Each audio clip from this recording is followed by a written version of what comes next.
Real quick before this episode starts, I have to throw this out there. The patron saint Hoot McIntyre, the sheriff, Hunter McIntyre, is taking a stab at getting into the CrossFit Games. And if you're a fan of Hoot, go to his Facebook, Hunter McIntyre, or Instagram, Hunt the Sheriff. Click on the link that he posted. Sign the little petition to get him into the games. I don't really know how that works, but do it. He's got the skill. He's got the size. He's got the stamina. He's got the strength. This is starting to sound like a male enhancement product commercial, but it's not. Go Hoot. Get to the game.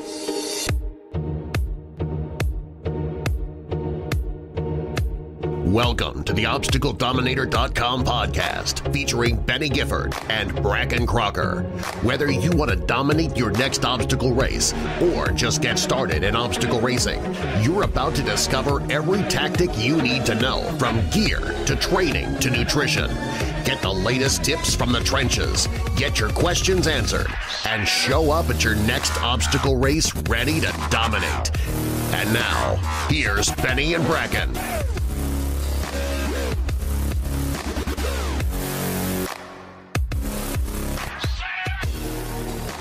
Welcome, Bachelorette Nation. Thank you so much for tuning in. We have Bachelor and Bachelor in Paradise, Bachelor Pad, and Bachelorette celebrity Kirk Dewindt tuning in for the third time with Obstacle Dominator. This time, it's discussing his wild sex life. No, we didn't talk at all about The Bachelor at all this time, actually, guys. First time, we've got Kirk Dewindt on with Brakken.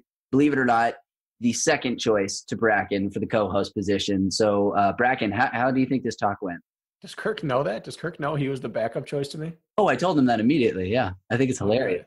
Yeah, I'm glad, because then it's not awkward, but he also knows that I beat him. Right. So, like, we have that clear hierarchy. Good. Exactly. I think it's going to go well with Kirk. I'm pumped to talk with him. And he's just one of those, like, good down-home Midwestern boys. He holds a good conversation. He's a smart guy, and he's a heck of an obstacle racer. Yeah, dude's Diesel. I think the first time we talk in the episode, Diesel? He is Diesel. I don't know what that means, other than that awful cologne. I don't know. I don't know. It's a thing people say, or maybe I just say it. I don't know. Hashtag Diesel, whatever. He's fast. Okay. And, I don't know, Brakken. Don't make me think about the words I'm choosing to use, but we talked about this during the episode where you noticed that Kirk was a guy to pay attention to. And we moved on before I mentioned mine, but it was at the only race I've raced him at, and I beat him pretty substantially, but I remember seeing his name on the list and thinking, what the crap? Who is this guy who was only like, I think it was like 30 or 40 seconds behind me. And I was like, why is there some name I've never seen out here at the NORAM champs, and I've never heard his name before? So that's kind of when I got my eye on him. Folks, if you have never listened to an interview with Kirk, he's just like Brakken said. He is a very humble, down-to-earth, very dynamic. There's a reason he was right up there when I was considering, who the replacement for Hunter would be as a co-host, because Brakken and Kirk, they're very similar. They're very dynamic. They're a lot of fun. They're very knowledgeable, and they know how to bring content and entertainment to the listener. So I think you're going to really like this one. It is our longest episode. Seems every episode, every week, we try and one up our previous one. So you can check it out on YouTube to see his beautiful ginger face. Brakken's washed out. Brakken, we really got to work on your lighting situation in there. You know what? I'd like to give credit to the lighting situation, but I am just a translucent human being. No. I know you. You're not quite that ghostly. But I can't really speak because on this episode, I had to ditch my studio setup and just set up in my room. And so it's kind of ghetto looking in the background, but it was way too hot. And I don't care about you guys that much to be sweating for 2 hours. So listen in, guys. It's going to be great. Hopefully you're doing a long run. If you want to go watch, it's on YouTube. But Brakken, you ready to do this thing? Yeah, and now that they know that Kirk was the backup choice for this is the one episode I'm going to ask that we don't send comments in. Audience, please, we don't need your comments. If you happen to find Kirk more engaging or dynamic or more pleasurable to listen to or look at than me, keep it to yourself. I don't need to get booted off this show. We already saw that Hunter got the boot. I don't need to be next. This is not a revolving door. All right? The door's closed. Kirk's not allowed. Ooh, maybe this is season 3 permanently. We're not going to have another co-host. This is the season 3 finale that I'm unaware of. My pink slip's coming. Right, Kirk's coming. We only made it 8 episodes with Brakken before Kirk's taking his place. But all right, without further ado, let's do this.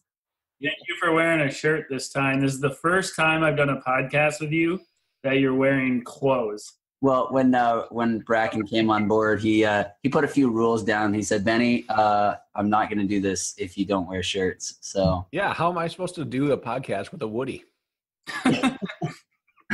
That's distracting. I don't think I've said the word Woody since like middle school. Dude, speaking of Woody, I had a massage today, and this lady, That's a good start. this lady, you know what? I'll save this for the pood. I think we might as well just keep rolling here. Yeah, you might as well go with it. And we can record an intro later. Well, so I had a massage today, and so I roll up to this place, and I walk upstairs, and it is the most. Wait. What was the name of this place? No. I'm not going to do that because I don't want to. I don't know. Like. Okay, that's fair.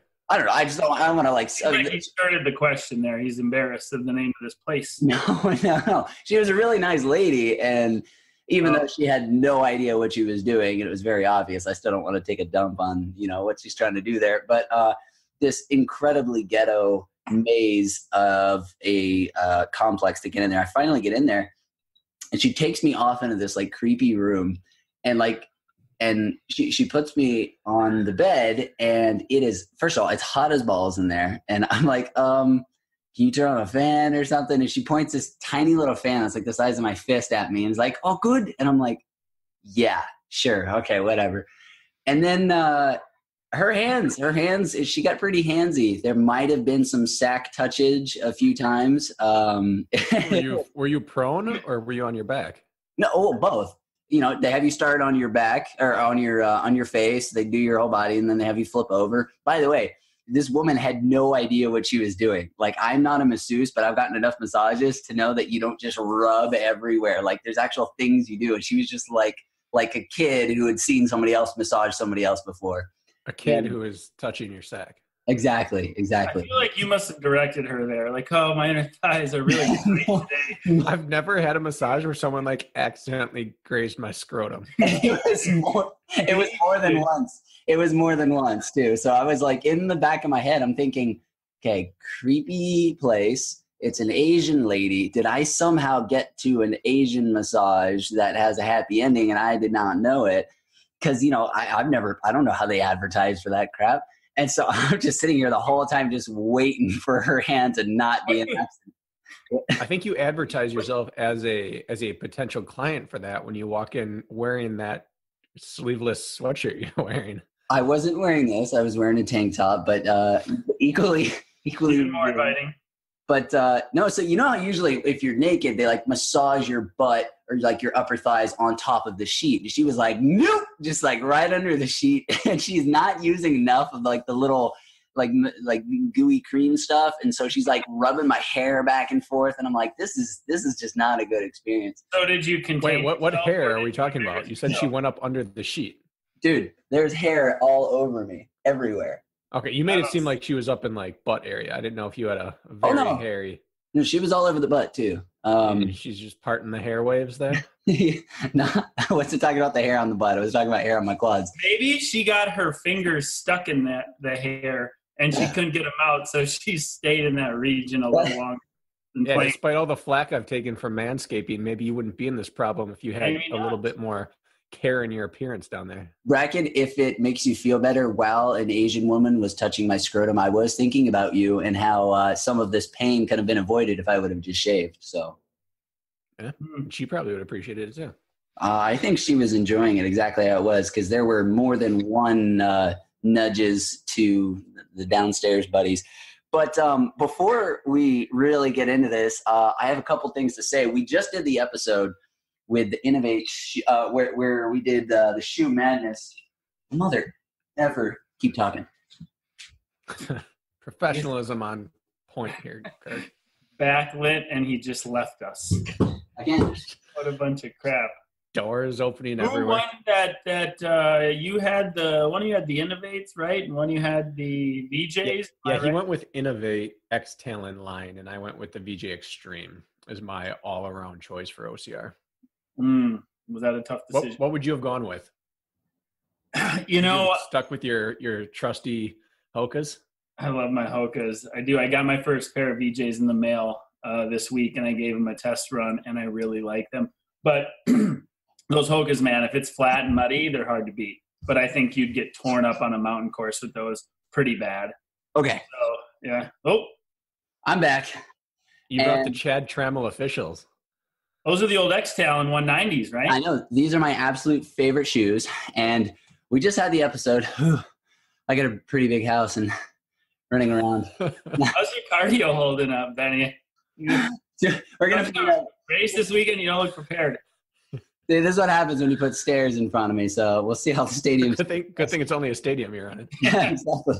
So I was just repping these shoes like crazy. You know, I fought the VJs against Brakken in the last one because of these. And then I spent the past week running on the Appalachian Trail, and I think I'm actually going to move out there. The place is unbelievably gorgeous. And then this happens right after we film that episode. They just blow right out the side. And I'm so sad because the rest of Is that the inside? Huh? No, it's that's the inside. That's strange. Yeah. It happened on the outside of my right foot. So I don't know what the hell I'm doing with my feet, but for the record, like if I have to look at myself historically, that's my favorite all-time shoe. Yeah. I love these things. You blew up the outside of one shoe and the inside of the other shoe in the same run? I did. I don't know what happened.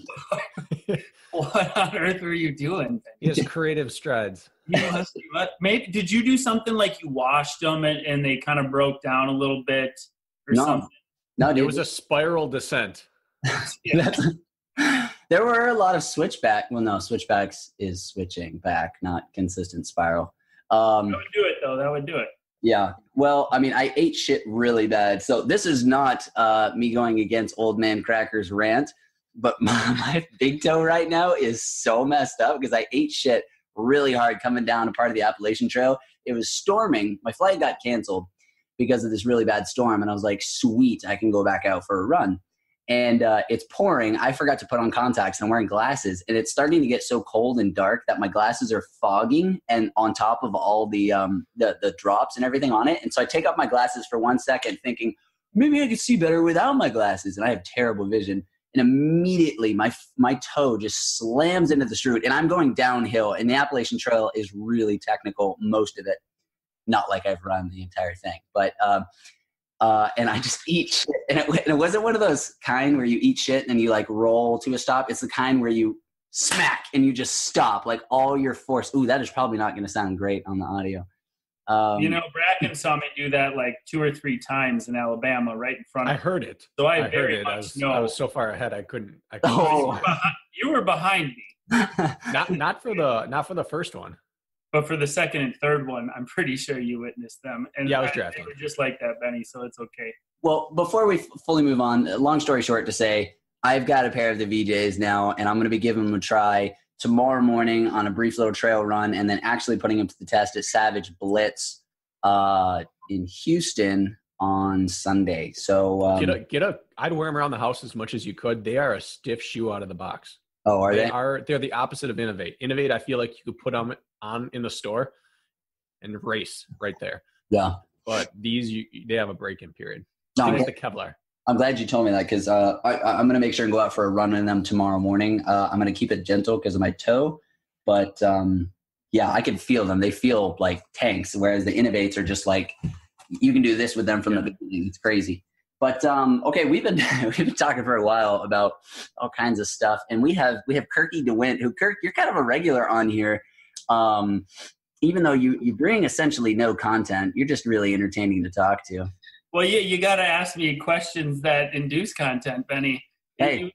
It was a shit show, with Hunter on the cruise, so maybe that'll change this time. Kirk is not like your local massage parlor, Benny. You actually have to reach out and bring something out of him. They're not just going to start handsing all over the place without being prompted.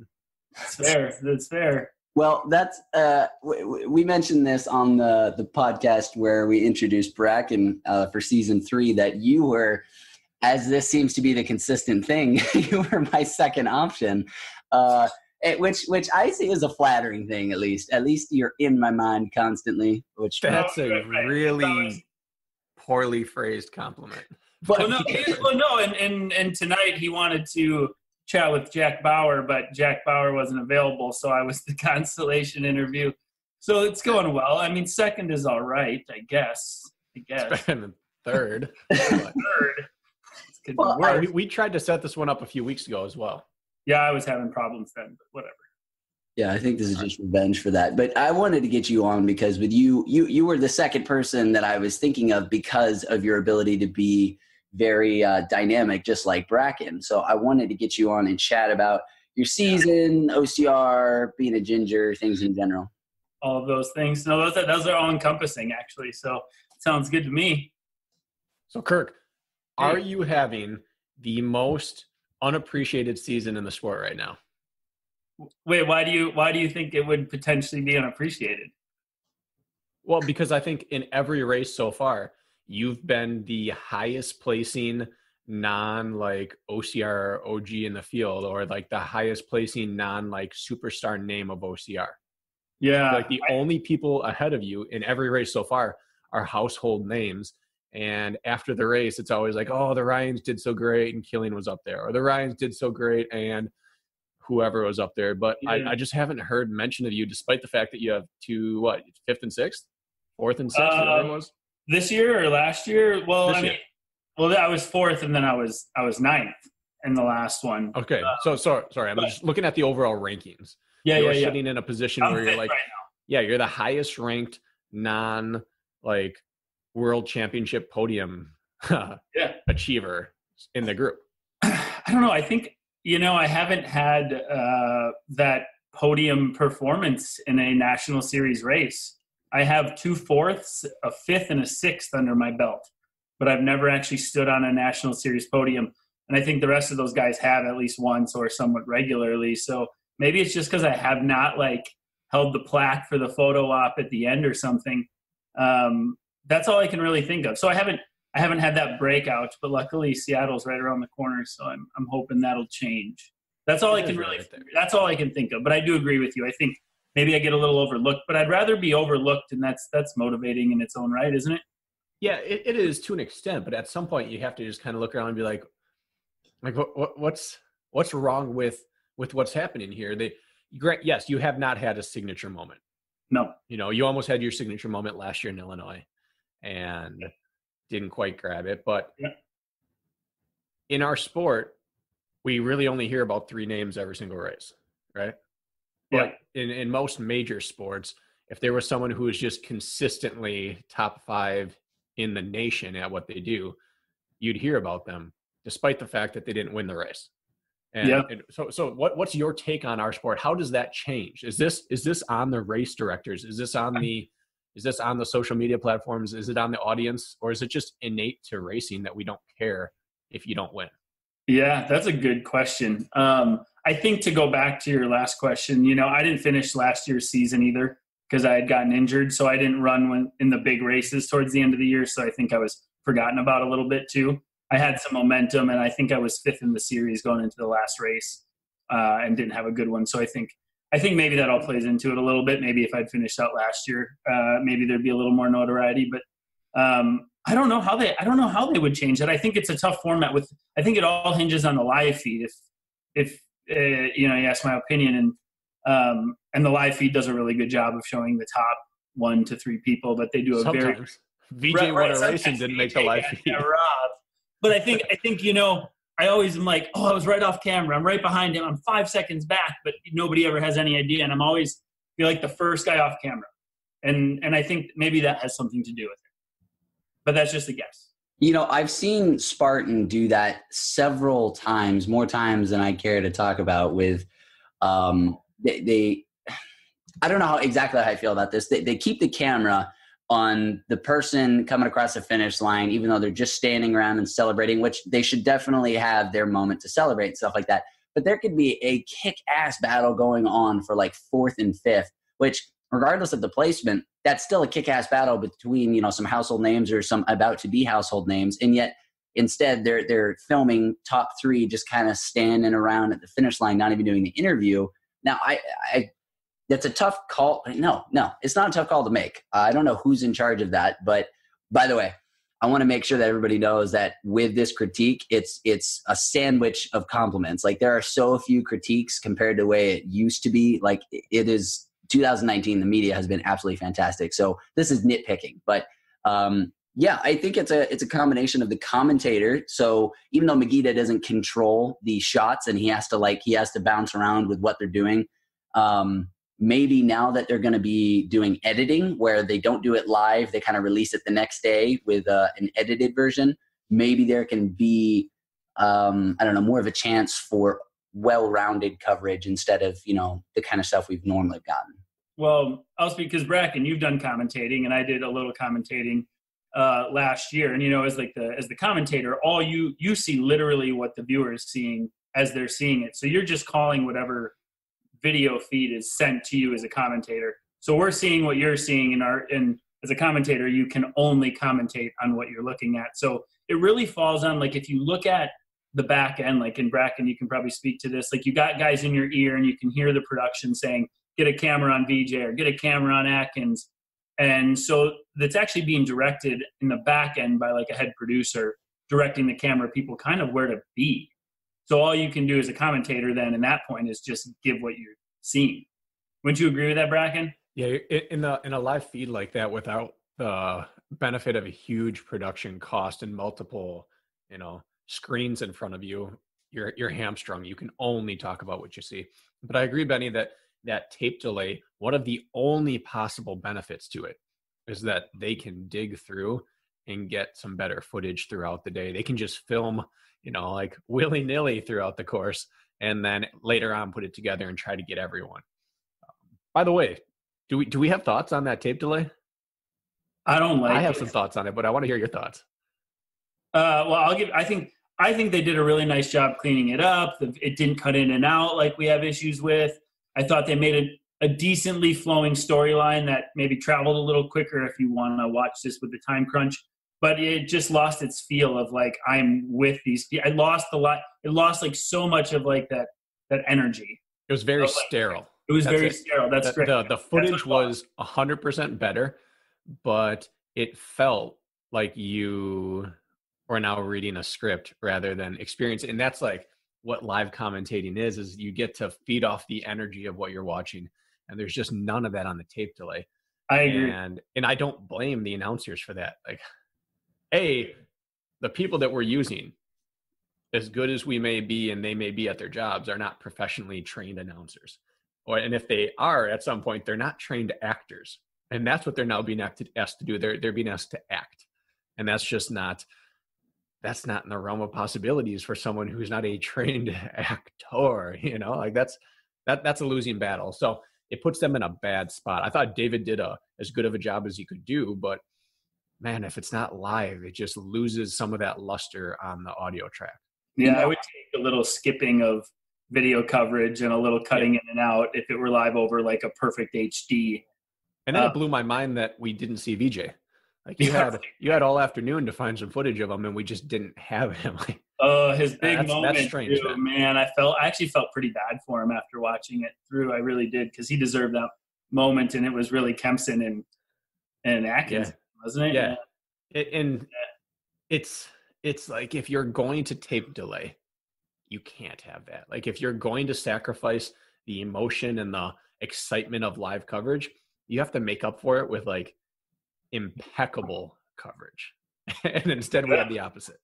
We had like pretty haphazard coverage where they just like, for a while they bounced back and forth between Killian and Rhea, and no one knew what position those people were in except for the people racing. And Killian was like in 5th place, like just running kind of in no man's land in 5th place. And the audience had no clue, like, is this the guy who's winning it? And Rhea, they kept glancing back to like, oh, it's so disappointing, she's having a bad day. But no one knows she's having a bad day because they haven't even said on the screen what place she is or how far back. So it was strange to have a tape delay and no context for what you're seeing, because it gives you the time for context.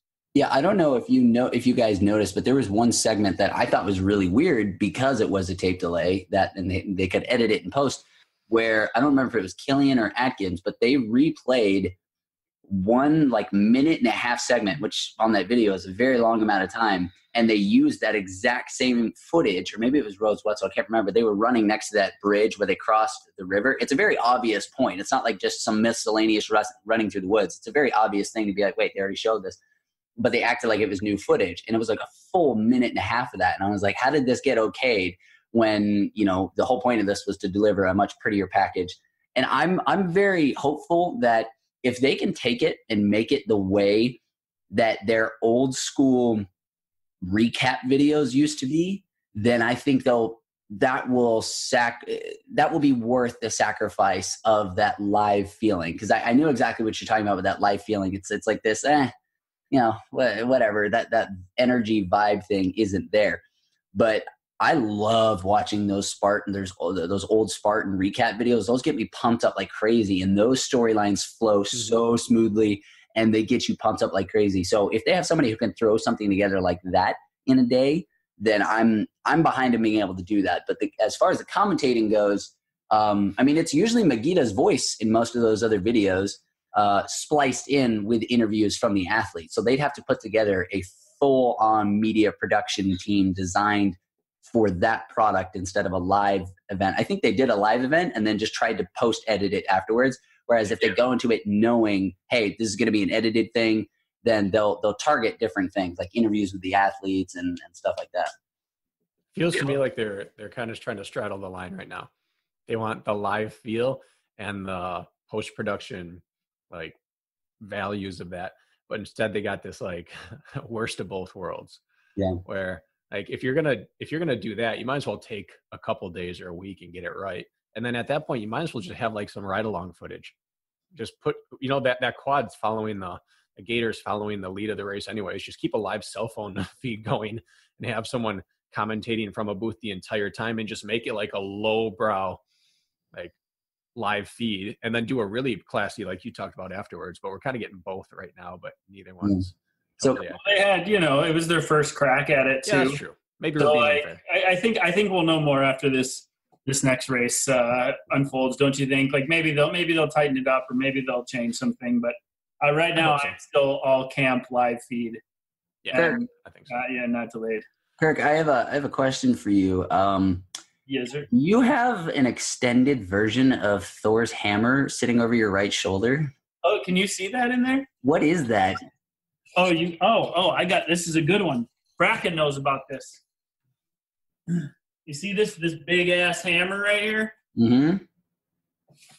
So I ran a 10K. That is awesome. With a hammer. What? Not a hammer, a sledge. It's actually this weekend. So you have to take your sledgehammer with you over a 10K course and complete obstacles with the hammer, and it does not leave you. So you're running a 10K with a sledgehammer. It's like it was a little over, and I won that shit. So I got this as my big prize. It's a fantastic trophy. I've never gotten a hammer, but this is legit too. This thing probably weighs, this might be like 16-pound hammer. Yeah. And what I liked about so you only have to carry an 8-pound sledgehammer with you for this race. That's the minimum. But this is a 16-pounder, so I'm supposed to go back and defend my title by holding the 16-pounder this time. Ooh. So if Seattle wasn't this weekend, I'd be there to defend, but I got other things going on. So break it down for the audience a little bit more. It's not just doing a 10K race while holding a sledgehammer and taking it through the obstacles with you. There are actually some obstacles that are predicated around the use of the sledgehammer. Yeah, so this is it's a Minnesota local race, and it's actually it's really badass, and it's really well done. Like if you go, let's say, over a wall, and they have 8-foot walls and such, you can throw it next to the wall or over the wall, and then resume. But yeah, you got log hammers where you got to hammer logs through, like traverse through a little channel, so to speak. You have to put like your hammer through a tire and then whip the tire over your back, so it's like a sandbag carry in a sense, but you're put your hammer through the tire. Kirk, have you ever done a podcast before or any sort of interview where in the middle of it, the lead host just disappears off screen into a closet and starts like doing housework in the middle of your interview? Benny, are you vacuuming your bedroom? No. First of all, Brakken, we're on speaker view, so until you started saying something, the listeners had no idea I was. No, when you first turned away, you made a noise. You made a noise, and now it's you. Drat. I was digging in the closet to try and find my Rhino trophy from the Grit Games, because it's like the most badass trophy I've ever gotten. And I was gonna try and find the Gauntlet hammer from the Gauntlet from Conquer the Gauntlet, where I don't know if they still do it, but when you would win, they would give you different pieces of a knight's outfit, and like one was a shield, a sword. You got a legit gauntlet that you put your hand in. It's this like metal clad glove. But I can't find it. So I mean, that's a cool. I can do you guys right now. You want to see my most prized trophy? It's right behind. Yeah. While you do that, I'm going to talk a little bit. You guys both go to your closets and find it. Okay. That's a bass fishing trophy right there. Yeah. Be jealous. Oh yeah, super. So Kirk, I was about to say, Beni interrupted he walked out on your story and interrupted our live feed here in order to just try to one up and beat your story and trophy. Like, you weren't even done telling your race story, and he's already moving on to what race can I think of that I can make my story sound better. But then you turned right around and chose a trophy to try to one up his trophy that he hasn't even brought out yet. So I guess you guys deserve each other. I don't see any problem with any of this. Well, I can't find it, but I have adult Heelys, so I just thought everyone would like to know that. These are the coolest things I've ever worn, and they take a high level of skill to ride around on. They do not take a high level of skill. You have to be able to balance on your heels. No. What is this muscle called, Brakken? Like in the front? I'm someone who had that. What? I was making fun of your lack of muscle. Oh, hey. I've got whatever. The thing that's in front of the shin bone, like the opposite of the cat. What is this? I'm going to let you take point on this. Kirk, do you know what it is? I should. I really should know that off the top of my head, actually. Okay, well, whatever. It hurts that muscle when you use it. That's because you have to hold your toe up. It's just because you have toe flexion. That's it. Yeah, you have flexion happening, so you're in front of your shins burning. I wouldn't call that high levels of skill necessary. I'd say you're not in Healy shape. That's all. Specificity of training is a little off. Brakken, we're showing up to New York tomorrow, and you're meeting me on Friday. We're crashing the same place. I want you to buy a pair of Heelys, and we're going to have a Heely race. And I'm going to whoop I'm in no condition for that. Oh, dude, do you want to talk about that? Should we? Is this fly in the face of my rant from 2 weeks ago? No, it doesn't at all. And because I'm trying to we talked about finding the fine line on this rant of what's excuses and what's just facts, and how you can deliver facts to sound like excuses or just deliver facts to say this is what happened. I cannot believe Brakken sent me a message earlier today describing his current state the week of the first of the series where he dominates. And I don't know, why don't you tell the listeners what happened? Well, I made a real mature decision to play a 3-on-3 basketball tournament 7 days out from the most important race to date in my season. And with 2 minutes to go in the final game, I pulled a hammy. I mean, is there a more like aging athlete story than popping a hammy? I didn't pop it. I tweaked it. It's a strain. Oh, it's Wednesday, Brakken. The race is on Saturday. So how is it feeling today? So today I was able to spin for 35 minutes without any real pain. Oh, that's an improvement, right? From when yesterday we talked I couldn't spin without pain. Today I spun without pain. Yesterday I went to go pick Braden up from school, and it got up to 65 degrees yesterday. Oh no, it was warm here, and so I was walking fast, tested my leg out. I started to get like those little prickles of sweat going. I was pretty loose. I just got done using this heated massager on my leg. So I thought I'm going to try to jog the rest of the way there because we live a half mile from the school. And I had to stop after half a block. And I was trying to go like 10-minute pace. So I couldn't jog 10-minute pace without pain yesterday. But I know you, and I know how, like, if you're one thing, you're very smart at, you weren't smart in how you got the injury, but now that you have it, you're like a student of recovery, right? Would you agree? So like you're probably being extra cautious. I'm being extra cautious. Now he is. Right. Now he is. Right. He didn't used to be. Now he is because he's learned from all his mistakes. Like we all have. When you get in your 30s, Beni, it happens. Here's kind of my dilemma. So today I felt after my spin, I was really warm. I thought I might be able to jog right now. Like I think I could go run 8:30 pace without pain, maybe. But I didn't try it because I didn't want any setback. So my guess is that tomorrow I'm going to be able to jog slowly with like minimal amounts of pain and resistance.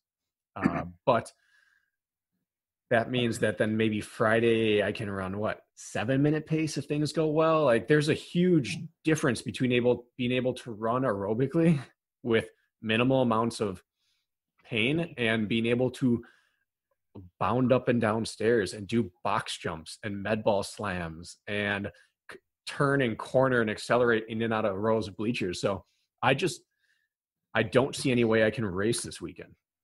No. Especially knowing the just high probability of re-injuring my leg and setting myself back. Well, what about like the plan of, instead of testing your luck, tomorrow, shake out for 20 minutes at 8-minute pace on Friday. And if everything, you have the tickets booked, right? You have the trip planned. Everything's booked. And so, I have a plan set in stone. What right, I'm actually okay, doing. Right. Well, right. But so you could show up and race. And if there is a sign of, discomfort, you can pull the plug, right? Or is that not something you would? What I'm going to do is I'm going to do nothing that could possibly damage it until my warm up. Yep. On Saturday morning. My fitness is really high right now. I have probably like the best like 10K through marathon fitness I've ever had in my life. And I've just had a 3-week like a cram session of nothing but stadium specific work. So I'm ready to roll. So even though I lose 7 days of training, like it can't set me back very far. Mm-hmm. And it's not a really top end heavy field. So if I suddenly wake up Saturday morning and I'm cured, my fitness is going to be totally fine. Like I'm going to be able to go out and run at like probably 98, 99% effectiveness. But that likelihood of that happening is just not real. So my plan is to start going through a really extended baby steps warm up. I'm going to do like an hour warm up. You should. For maybe hour 10, just slowly ease into it and find out exactly what I can and can't do. And then I'm just going to run, no matter what, I'm doing the race. And I'm going to do it at whatever level I can sustain. If that's running 8-minute pace the whole time, that's what I'm going to do.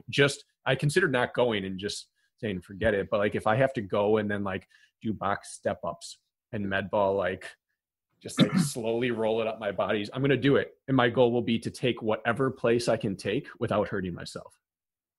So you're to salvage points. If I skip the race, I'm out of the series. If I can jog it and take like 20th or 25th, if theoretically I could win the next 4 races and still win the series. That's the glory of the new point system. It's also the stupidity of having every race count. Correct, it is, but it also, right, I agree with that. But, you're kind of in a predicament, aren't you? But you won't know, really. Are you going to test it in your warm-up enough to know, do you think? Yeah, because I want to know. I'm going to take the line. The place I take in the lineup is going to like be predicated upon how I feel I can do, because I don't want to line up in front and clog people's race. Like I don't want to pull up going up the first set of stairs and screw people up. Like if I'm going to warm up and I'm going to do every motion I'm going to have to do in the race, and I'm going to test every level of exertion. And as soon as I find what I can't do, then I'll be like, all right, so I can run at 70% today. I'm going to line up in the very back spot of the first wave. I got an idea for you. I've seen one of the live feeds last year, and I saw some elbows being thrown, a lot of elbows and shoulder lowering. That could be your strategy. You could nobody seems to get DQ'd when that happens. That's true. I could probably just do anything up front and get away with it. Right, except I can't plant my foot and torque. That's fair. All right, you could be screwed. All right.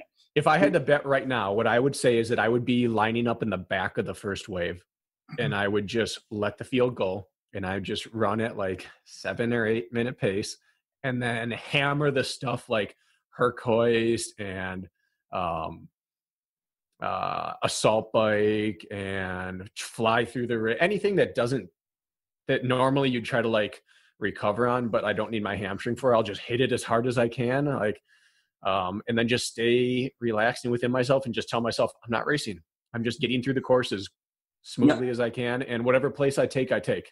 Dude, if you can line up that actual mentality, I think it'll actually be a lot of fun, because then you get a hammer and take chances on obstacles in ways that you never would before. And if you can actually be chill about it mentally, then I think you have a good time. But dude, even if you walked away with a 0 from this race, which you won't, because all you have to do is finish it. Killian, Kent, Kempson, they're not even racing. And there's only 2 people that can win this series other than me, barring injury, and that's Isaiah and Hunter. Well, yeah, if you even miss one race, you're out of the series. I'm saying those are the only 2 that won't miss this first one, who are people that could be like legitimately win the series. Everyone else who's like legitimately able to win 3 out of the 5 races is doing Seattle or doing Best Ranger as a coach. Are you talking about Hunter Russell or Hunter McIntyre? Hunter McIntyre. He's not doing Seattle. He's in New York. He's as of right now, he has the opportunity to show up if he wants to. I'm just saying, like, worst case scenario, Isaiah and Hunter are the only 2 like top 10 in the world type of athletes who even have the possibility of showing up to all 5. I got you. Basically what I'm saying is, even if you walked away with a 0 from today, you would just have to get like second place 3 times, and you'd end up with basically you'd be able to come back even if you had a 0 with the way you're placing. Maybe to 3rd, maybe. But that, like, honestly, if we're speaking candidly, that does nothing for me. Like, I'm only doing this series to win it, and that's like probably not a super popular opinion, but like that's what my very specific goal is, and that's what I've very specifically trained for. And if I don't do that, it'll be, a huge disappointment. So I think if I take top 25, I can come back and win the series. When I pick you up from the airport on Friday and we get back to our snuggly bugly little cabin we're staying in, see this right here? I'm going to rub some of this cream all up and down that sexy hammy, and you're going to wake up the next day feeling like a rock star. I have a question about that. Since I've known you to be taking CBD oil, it's been directly like proportionate to the size of your earrings increasing each time I see you. Is that going to happen to me too? Am I going to have to start wearing larger and larger earrings? Yes, because this is the high potency dosage, you're going to actually I haven't used this yet, but you'll immediately develop gauges as I'm rubbing it on you. And the longer I rub it, the wider it gets. So I'll do really fast. Okay. Hey, have you guys ever seen this torture device right here? Mm-hmm. I had that stolen from me at the airport. What? Mm-hmm. I've not seen that ever. What is that? So, it's for when you and your lady want to spice things up, get a little BDSM. No, so this is called the Halo Neurosport. It is, it basically put it on your head. It shocks the part of your brain that is responsible for developing fine motor skills and helping to retain muscle memory and learn fine motor skills. So primarily, musicians and like video game players would use it to increase their skill set or learn an instrument faster. Well, they've started doing experiments with athletes and stuff like that. And I put it on and I just used it for running a few times just to see. And then one time I used it for a strength session. I put it on. I was like, let's turn the amplitude all the way up to 10. It's not going to actually do anything. Let's just see what it does. And I do my workout, and then it was a totally within my range workout. It was 2 pull motions and 2 push motions. It wasn't even going to leave me sore. It was just a good workout. And for the next 3 or roughly 3.5 days, I had to hold my arm like it was in a sling, and I couldn't stand up straight. And my entire upper body was absolutely destroyed in ways that I've never seen before. And I contacted the CEO and Ben Greenfield, because he's who I even heard about it from first. And they said, well, yeah, you basically accessed muscles that you normally don't stimulate to that level. And then you did a workout at the level of your more exercised muscles. And you basically just worked out baby muscles at an expert level. And I haven't been able to recreate that because obviously I don't want to. But I'm trying to find the middle ground of where this is going to be efficacious without it being detrimental to my training, because I wasn't able to do anything for the next 3 days. I could barely move. Have you guys? I'll tell you where the middle ground is. It's right between the chemtrail people and the garbage can. That's right in the middle of common sense with this thing. Well, so how do you? So are you saying just chuck it out? I'm saying it's a $379 placebo. And that I'm not buying into it either. You either believe it and you believe chemtrails, or you throw it in the garbage because you're a rational person. So middle ground would be right in the middle of using it but not fully trusting it. This is where I would decide on. I would go out and I would do right when we get done, Benny, go out and hit like a 5K time trial rocking that thing and just see how your body performs and get back to us. I mean, realistically, do you think you have baby muscles that have never, ever been touched doing overhead press in your upper body? Not and this thing I believe tickled the certain neurons that suddenly you access this whole muscle strand that's never been used and you destroyed it in 5 reps? Or do you think that you like tweak something lifting and it just happened to be on the day that you wore your skull tickler? Come on, Brakken. Don't pull a Hunter here. I was putting it in. I'm not pulling a Hunter, but like, I love Ben Greenfield, but half the stuff on his site is complete and utter bro science. Well, okay, sure. That's not what I'm talking about, but I was putting it in layman's terms just to describe it. But yes, you could easily justify it by saying there are little fine tissue muscle fibers that normally are not stimulated to the degree that they were. And so the ones that normally are have a higher endurance for what you're used to, and then the other ones don't because you don't normally stimulate them. So if you exercise them at the level that you're exercising the other ones, it's going to result in damage. I mean, dude, there's no way that logic is sound. That's what I'm saying. Does a simple band that only goes across the top of your head have the precision to tap into the certain cortex of your brain and fire the exact synapses that need to access your baby muscles? Well, so that's the question, is we don't know. But the thing is, you're asking it with a complete doubting undertone to it. Whereas yeah, I mean, that's my personality.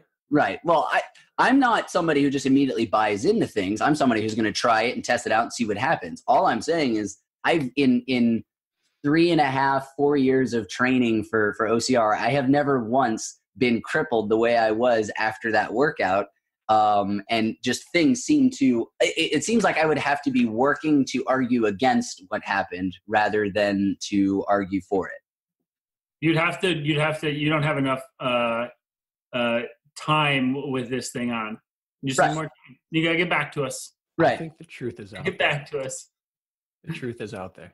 I would deadlift heavy the next time you put that thing on. Just go snap real a spine. Yeah, let's do it real heavy and see what happens. That's what I would recommend. Think about the applications for this. If you could access things that have never been accessed, can you imagine how much better everyone would become? That's what I'm saying, dude. This is not a $300 product. This is a $3 million product. That's an interesting point. Benny, this is getting a little risque here. Have you pleasured yourself with that on? I have not, but I did literally. Would it be like you were having your first ever climax? He's talking about his baby muscles. The source thing that was his dick. Hey, you leave my baby Jewish wiener out of this, okay? Oh, there's so many things you could do for the first time again.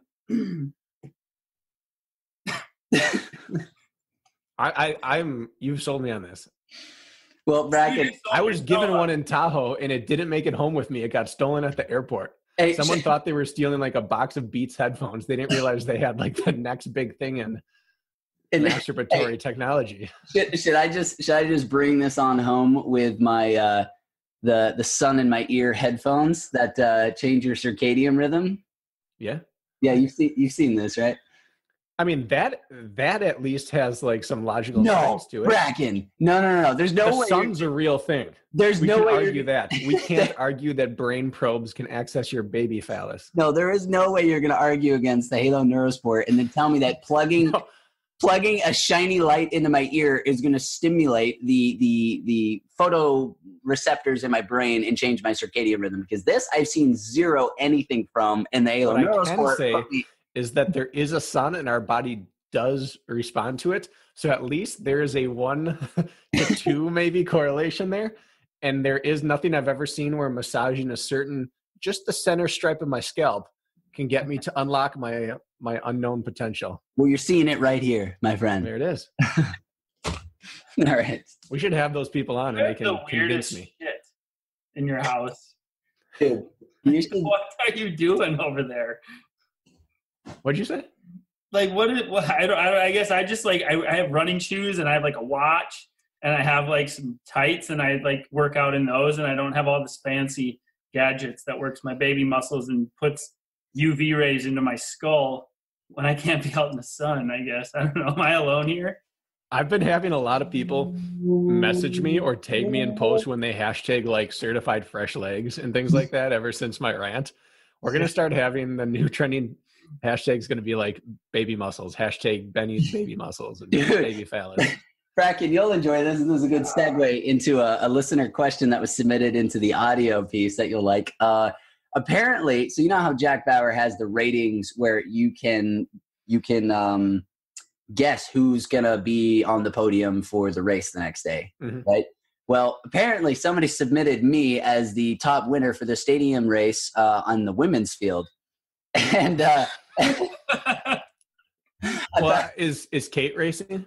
Kate's not, because I probably wouldn't. Okay, that's a reasonable guess then. Dude, she's beat almost every dude at a stadium race. You're probably one of the few guys who has not been beat by her. I'm honored. She's an absolute freak. But hey, with that in mind, speaking of Jack Bauer, he sent in a question. Hey, Beni, it's Jack Bauer. Just calling because I'm a big fan of the show now that you and Brakken are together. Actually, I don't really have a question. I'm just calling to let you know on air that I'm going to whoop your ass this weekend in Citi Field, so you better be ready. Also, Brakken, you're going to win. I think you're going to run away with it. See you at Citi Field. Well, so first off, it's an intelligent question. It is. But I'm sorry, Jack, for the last half of that. Brakken, well, I don't know. I guess we'll see. Brakken might show up on Saturday and be like, yeah, psych, guys. Nothing actually happened. I just want to throw you guys off your game. I'm in 100% form. But as far as beating me, dude, I am going to crush you like a little ginger snap, Bauer. He has beat me, I think. Oh, Kirk's right here. I got feelings too, Beni. Kirky. Too, Beni. Well, hold up. Going off screen again. You know what this is right here? It's a water-destroyed piece of paper that I keep printed in my room to remind me that I have beaten Kirky. I know. Wait, where did you beat me? So this was after failing 2 obstacles. So at the North American Championships. The 3K.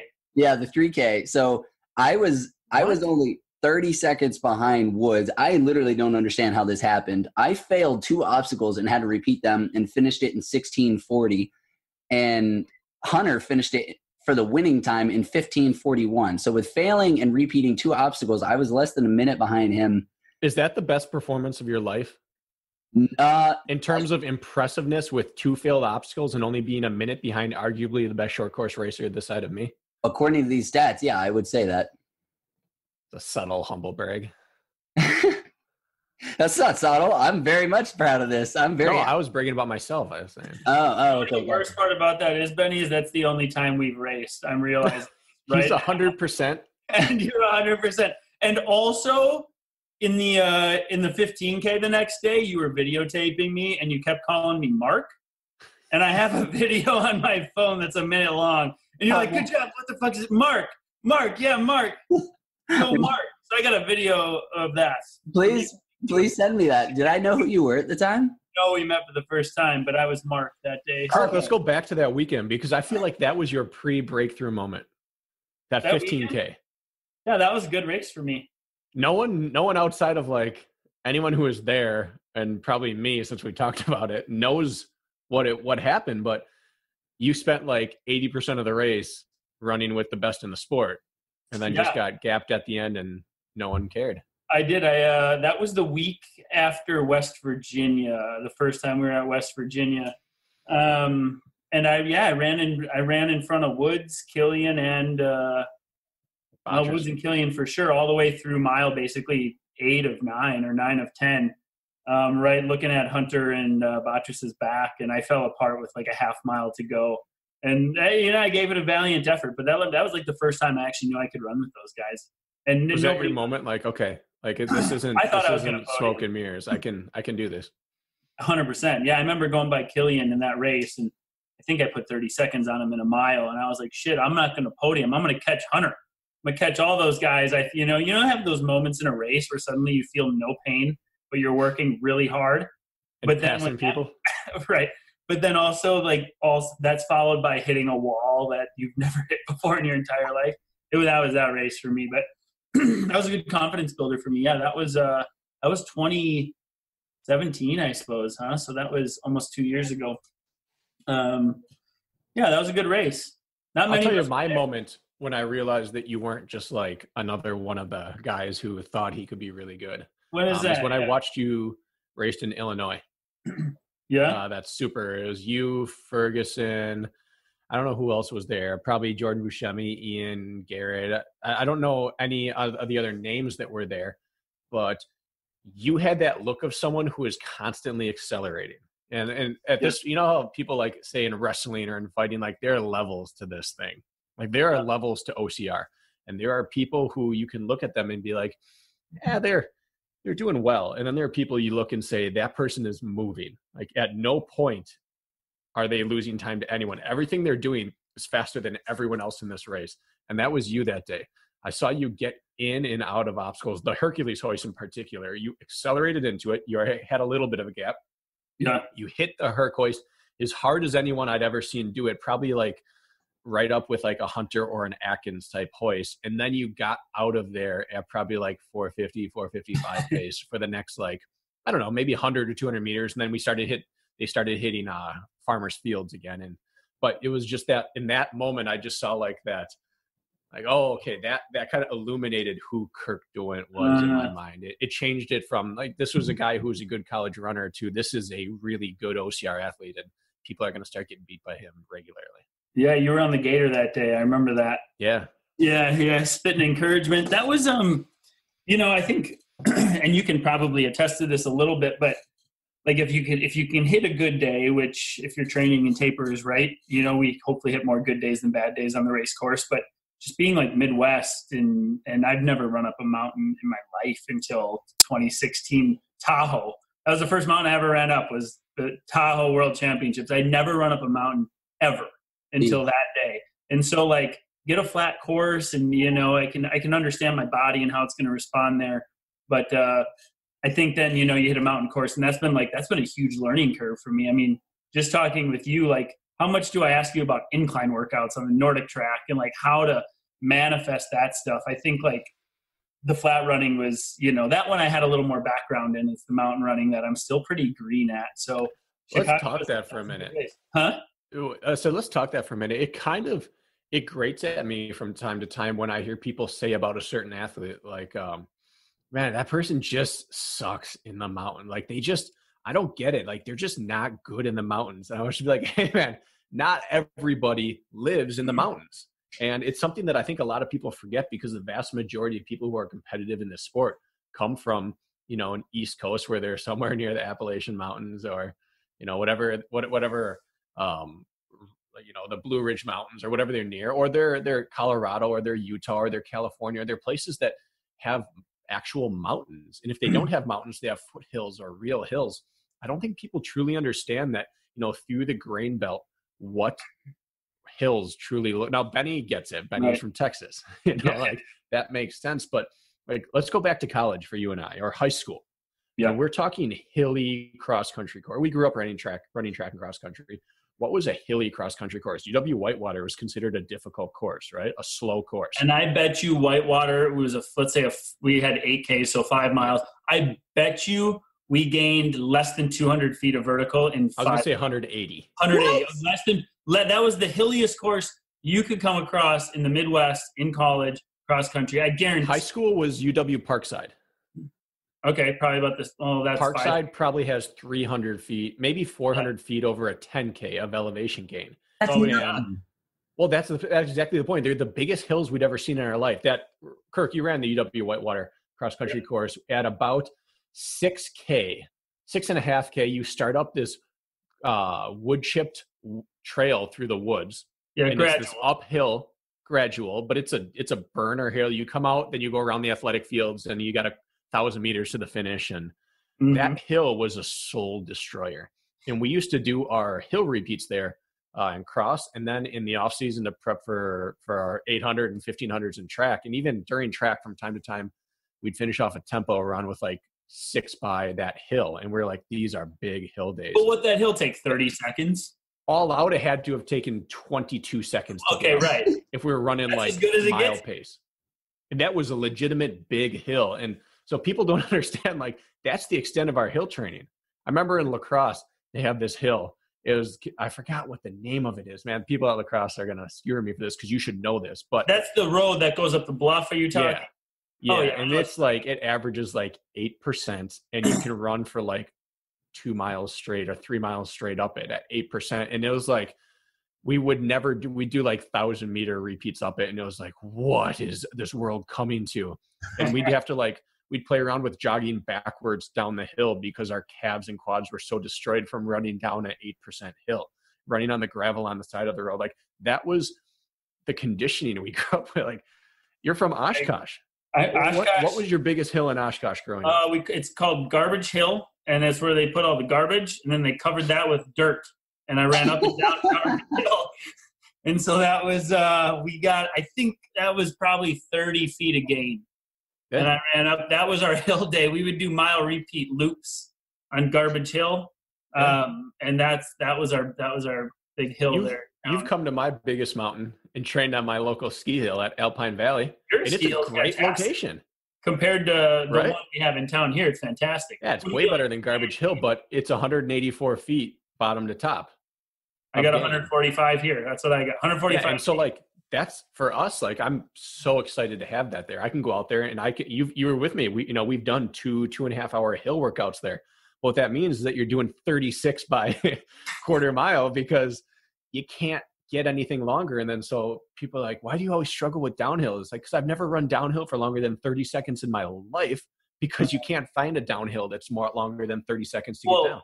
And I was just going to speak to that. And so my climbing has gotten exponentially better, and so has yours, obviously. But the hardest part about the transition from being like a flatlander to mountains, climbing I can figure out on my Nordic track. That's fine. But as soon as you get a long descent that takes you 10 minutes and then you go to climb again, it's hard to simulate that because those quads get trashed from all that eccentric and then turning it around. And that's probably the biggest focus point, is being able to bomb down and then climb effectively. That's the hardest part. Not the climbing as much as it is the descending and then climbing after that. My first taste of any kind of incline or hills that I was able to have access to was at this place that went under, and it should have gone under faster, called the Texas Backlot. And it was literally... Sounds like your kind of place. Where you got your massage? It was literally a landfill. There's rebar sticking out everywhere. Like, it's literally just metal everywhere. And this guy built this course himself, and it was like pallets that were stacked to like 10 stories tall, and you would climb up it and then like descend down this ridiculously dangerous rope. And because it was a landfill, it's just a ton of trash and metal and stuff like that covered by dirt.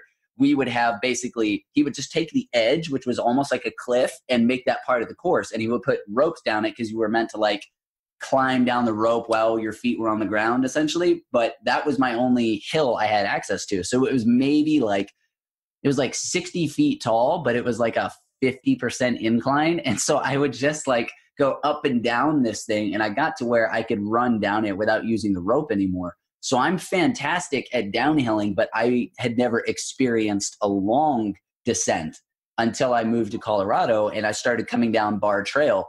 And I'd start hammering it like I always did at the backlot. And after about a minute and a half, I'd be like, what the crap is happening? And that's when I realized, Brakken, I think I went out to train with you one time at Castle Rock, the little mini incline thing. Mm-hmm. And that downhill section's like 2 minutes long? No, the switchback is a full 800 meters. Oh, okay. So what is that coming down? I guess maybe 2.5 to 3 if you're hammering. Yeah, 155 if you're me.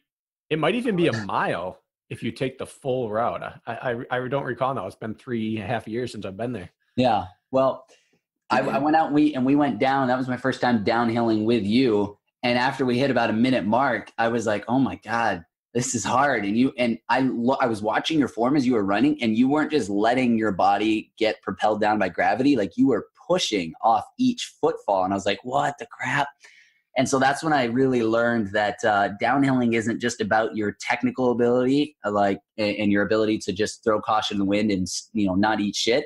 It's an actual endurance skill set that you have to train, because it's just a pounding that you can't simulate it any other way other than descending.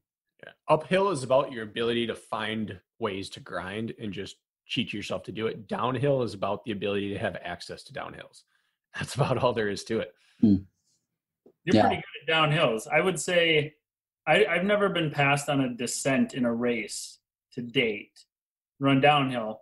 And I've run with you, Brakken, and you're probably the fastest downhill runner, especially technical, that I've ever run with. So you developed that somewhere. You got the strap record on that's a very specific type of downhill, though. Okay. Are you talking about like Welch when we raced? No, I'm talking about my local ski hill here. I'm saying when we've trained. Oh yeah. I've watched you go down some of that technical, like that 40% grade stuff. Yeah, that's kind of my sweet spot. And that's something I could always do. Okay. If it's technical, like scree running in New Jersey or Palmerton, for example, those rocky, really steep, nasty descents, I think it's just years of other sports. I was never like super fast in a straight line, but like side to side agility, I was about as quick and as fast as like any kid, like anyone I ever had to guard in basketball, I was as laterally quick as. And we had a bunch of kids in our conference play D1, a couple kids go pro, and I could stay in front of them. Like I could match anyone sideline to sideline. It was a straight line where I'd run into problems. Like when we did our cone drills and our shuttle drills or the different dot drills, like I could put up a time with just about anybody. So like quick feet lateral, they're really technical scree running. I can hit that kind of stuff and get off the ground fast. But like fire road descents at that same place, when we go to Highland, that fire road you drop me on every time we go down that gravel, I that's just not me. So I have like a very specific skill set. I'm a man with a very specific set of skills, like Liam Neeson. But it only applies to a single type of descent. Brakken, I get a question. How good are you at wrestling? Depends. Are we talking backlot wrestling? Backlot wrestling. Backlot. Mm-hmm. Are you referring to the time where you pulled a band off my ankle while we were wrestling? The only time we wrestled? Yes, that would be what I'm referring to. As long as we're clear that I was not physically dominated during it. You just pulled a strap off me. You know what? We have a video, and we will let the viewers decide if you were physically dominated. Dude, it's insane. I just pulled this up, like, I don't even know where I found it, like 3 weeks ago, and I watched it, and I cannot believe the level of like lack of confidence that you can just see in me from back then. Like I was just, even then I was this, I don't know if I'd say shy, but just not confident person at all. Cause like the way I see it now is like the entire time I was like scared of you. I was like, don't touch me. Don't touch me. Don't touch me. And maybe it's, we were talking about 2015 Brakken then. I mean, that's an intimidating person. Dude, your freaking legs. I was like, this is retarded. His legs are the size of my torso. You've always had ridiculous looking legs, dude. Well, thank you. Yeah. Kirky, you got to wrestle at some point, man. I don't really want to wrestle with you. Oh, come on. Yeah, that's the right answer. That doesn't appeal to me even a little for some reason. So we'll get some of the CBD cream in the mix, and we'll just throw down and see who comes out on top. So Kirk, you've done so many interviews and podcasts. What do people not know? I feel like I want to dive into some stuff that's a little bit off the radar. Like, have you talked about your sports background? Have you talked about how you've gotten into OCR? Let's go someplace and let's start telling some stories and talking about some things that aren't known to the public. Yeah, you don't want to talk about The Bachelor for the first half an hour, Brakken, like everybody else? I feel like you're a happily relationshiped man. There's no need to rehash some. That's fair. Well, hold on. No, we're not opening that door, Beni. We're closing it. I'm not bringing up Carly. I'm not bringing up anybody. You're doing that thing where you're No. Listen, I've met Jess. Yeah. Yeah. Yeah, you met after meeting. There's no reason. She's the pinnacle of the world, right? She can probably overhear you right now too. She's a fantastic person, and she is the kind of person that you don't look backwards from. Well, this is what I was literally about to ask you about, Kirk, was we never know about the women behind the men in obstacle course racing. Like Lisa is a silent little supporter of Brakken that I happen to know just because we lived next to each other, but never heard Brakken really talk about Lisa except for in, like reference to, daily activities with the kids and stuff, which on that note, Brakken, we're going to do that at some point moving forward. But Kirky, right now, I want to know, I don't know anything about, I don't even know your girlfriend's name. Occasionally see pictures of her with like holding up a fish or something. Yeah. How'd you guys meet? We met on Bumble. No way. The dating app. Oh yeah, I was her first Bumble date. Actually, You believe that? I do. Was she your first Bumble date? Ooh. Like my 200th, unfortunately. But I had good perspective, you know. Yeah, we met on a dating app. I want to give you an out here, Kirk. You can go into this line of questioning if you want, but I feel like Kirk and I share a lot of the same outlooks on life. And I think we both kind of feel like our significant others haven't chosen to pursue OCR for a reason. Like they've chosen not to engage fully in this community and be like a significant face in the spotlight. And so I respect your opinion if you want to not discuss her and bring her into this if you want. Like Lisa's made a cognizant choice not to become like an equal partner in the OCR game with me. She's the behind the scenes supporter. So I respect if you don't need to get into it. No, Jess has been super supportive, but Jess had run age group at the Minnesota race last year and the Chicago race, and she won both. So she won the National Series age group in her age group last year. What? She's a racer, yeah. Mm-hmm. So she's 2 for 2, and then she went to she came down to Alabama, and she was 9th. She failed a couple things and wasn't super pumped about it, but she's Is that why she's shut in her room right now? She could be out here. She's probably just in there like smirking in the room. Like, Wait. Did you say she failed a few things, but she still got 9th? Yeah, she failed 4 obstacles and took 9th in her age group in Alabama. Oh, I'm sorry. I missed the age group. I was like, wow. No. Okay, I was like, how have I not heard of her? Although I think she's a good enough runner to dabble in elite, like she could, but just obstacle efficiency is going to take a little time. Yeah. Well, hey, this is not quite the same, but I'm talking with a girl on Bumble named Josie instead of Jess, so that's kind of close. Hold up that again. Let me scope these out for you. Kathleen, Tatiana, that's exotic. Juliana, I'm noticing a theme. No. You read that wrong. Is their place of employment all that massage parlor you went to? Exactly. No, you read that wrong, man. This girl's Russian. Her name is Yelena. Is that Russian? No, it's Juliana. I know how to say it. Trust me, Juliana. Oh, that's at the top. Oh, that's a new chick I haven't messaged yet. No. Anyways, I'm sorry. Back to your fast girlfriend. Well, I said she's a good runner. She's gonna, if she wants to pursue this, she can be good. That's what I think. Oh, you guys. When did you guys start dating? Like, how long you been together?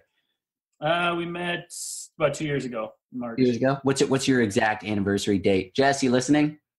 That's funny. We went out to dinner tonight before this, and I signed her up for the card at the restaurant, so we get these points and whatever. And the 2 things they want to know is your birthday month and your anniversary month. And we didn't know because we don't remember the day. We don't know. March. Well, neither of you do? Well, no, because when you do online dating, like it's like you're like probably had met a couple people at the same around time. Like you don't really know. Like it's not like, oh, we don't have that. I'm 35. Like you don't be like, will you be my girlfriend? Dude. We have that conversation on April 8th, 2017. Like that never happened because I'm an adult. I don't know. I met Lisa on December 9th. December 9th at the UW Whitewater alumni track meet. But you were a child then, Brakken. I was a 20-year-old man-child. All right. Dude. I was warming up for my event in a cutoff shirt and basketball shorts, and I went by, and that's what hooked her.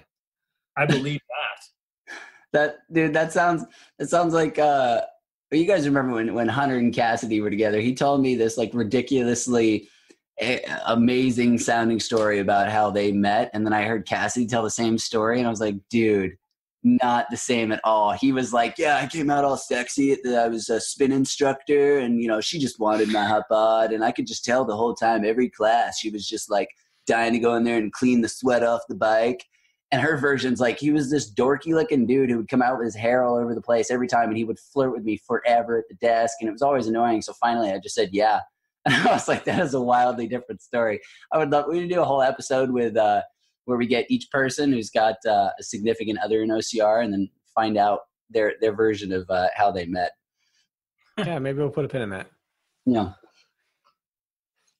So Kirk, we mentioned college track. Yeah.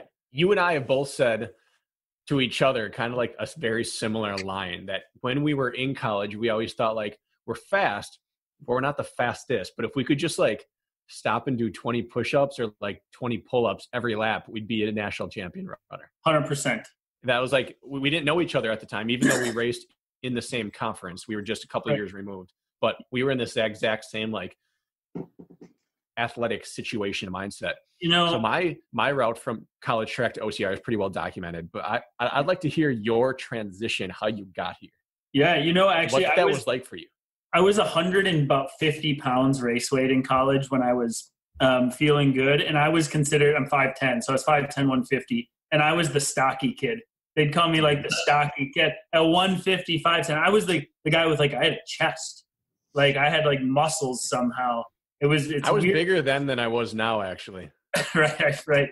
No, I mean, I'm 170 now. I can't even imagine. But I was the transition. What happened? So after college, I got all the way down to like 138 pounds my senior year of college. So I was 30 Did pounds. It pay off?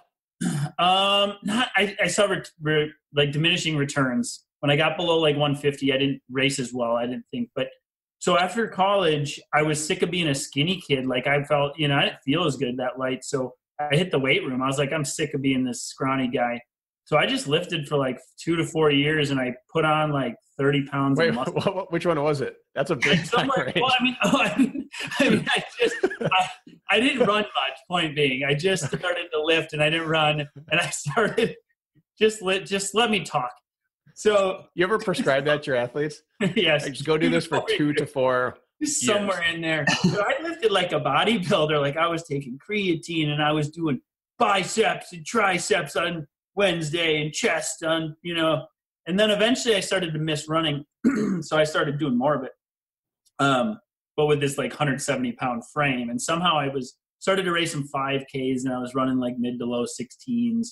And I felt good about that considering, my place, but it was Christmas in 2015. I was at home over the holidays, and I had started running and getting ready. Like I was like, oh, I like this running. I'm going to keep doing this again. And I saw the Spartan Race World Championships on NBC over Christmas. I was waiting to like go to Christmas dinner, and I was like, what the shit is this? And there's guys carrying shit. And I was like, I've been training for this crap for the last like 8 years, and I didn't even know it. So I literally went online, I think that next day, and I saw there was a race in Minnesota where I lived, and I signed up. That next day, I was like, this is it. And that was it. I had no idea this sport existed until Christmas Eve 2015, when I saw Robert Killian kick that bell, cross the finish line. I was like, I got to do that shit. That was it. I didn't know a single person. I had no idea. I was so far removed from like the truly competitive side of myself.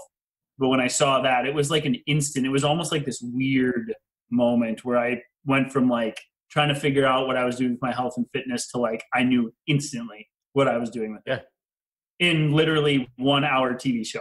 And you knew you were going to be good at it. I knew I'd have a shot at being good at it. And then I went to Welch, which was a ski hill here for my first local race, and I got my ass handed to me because I didn't run hills. But yeah, that was it for me. I didn't know somebody in the sport, I didn't follow it. I didn't follow college running anymore. I was considering doing a freaking physique competition. Like I was all over the map. And then I saw this and I was like, I feel you'd be good at that.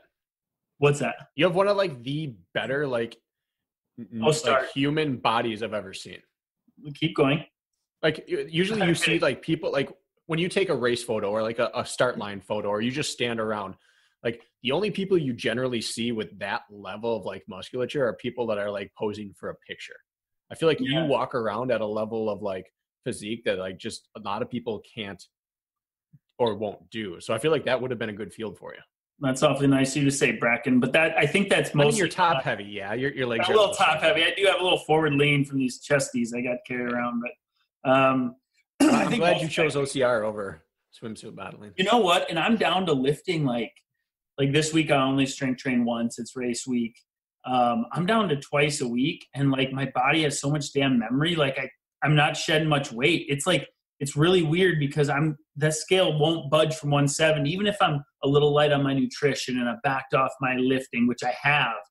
I'm staying pretty much put. So it's an interesting thing. It's harder, it's like poor me. I can't lose my muscle, but like it's harder for me than I thought it would be. So I might even dabble with sticking to once a week and hitting my major lifts because I think 5 pounds lighter goes a really long way in this sport, especially when you hit the mountains. So I agree. I'm working with that, but in a healthful manner. I don't want to diet. I don't want to do those sort of things that could potentially affect my training productivity, but we'll see. I had a very similar experience after the TMX training. I was at 182, which for my frame was like the heaviest I'd ever been by like 20 pounds. And as soon as I decided, no, I'm not doing this anymore, I dropped down to like 170, 175. But for some reason, I got kind of stuck there, even though I was I was still lifting. But I basically am down to just, if I don't lift the entire week, I don't give a crap, because the only thought I had in my head about any strength thing that could possibly mess with me was the Spartan tire, because I had never done it, because I hadn't done a Spartan race in so long.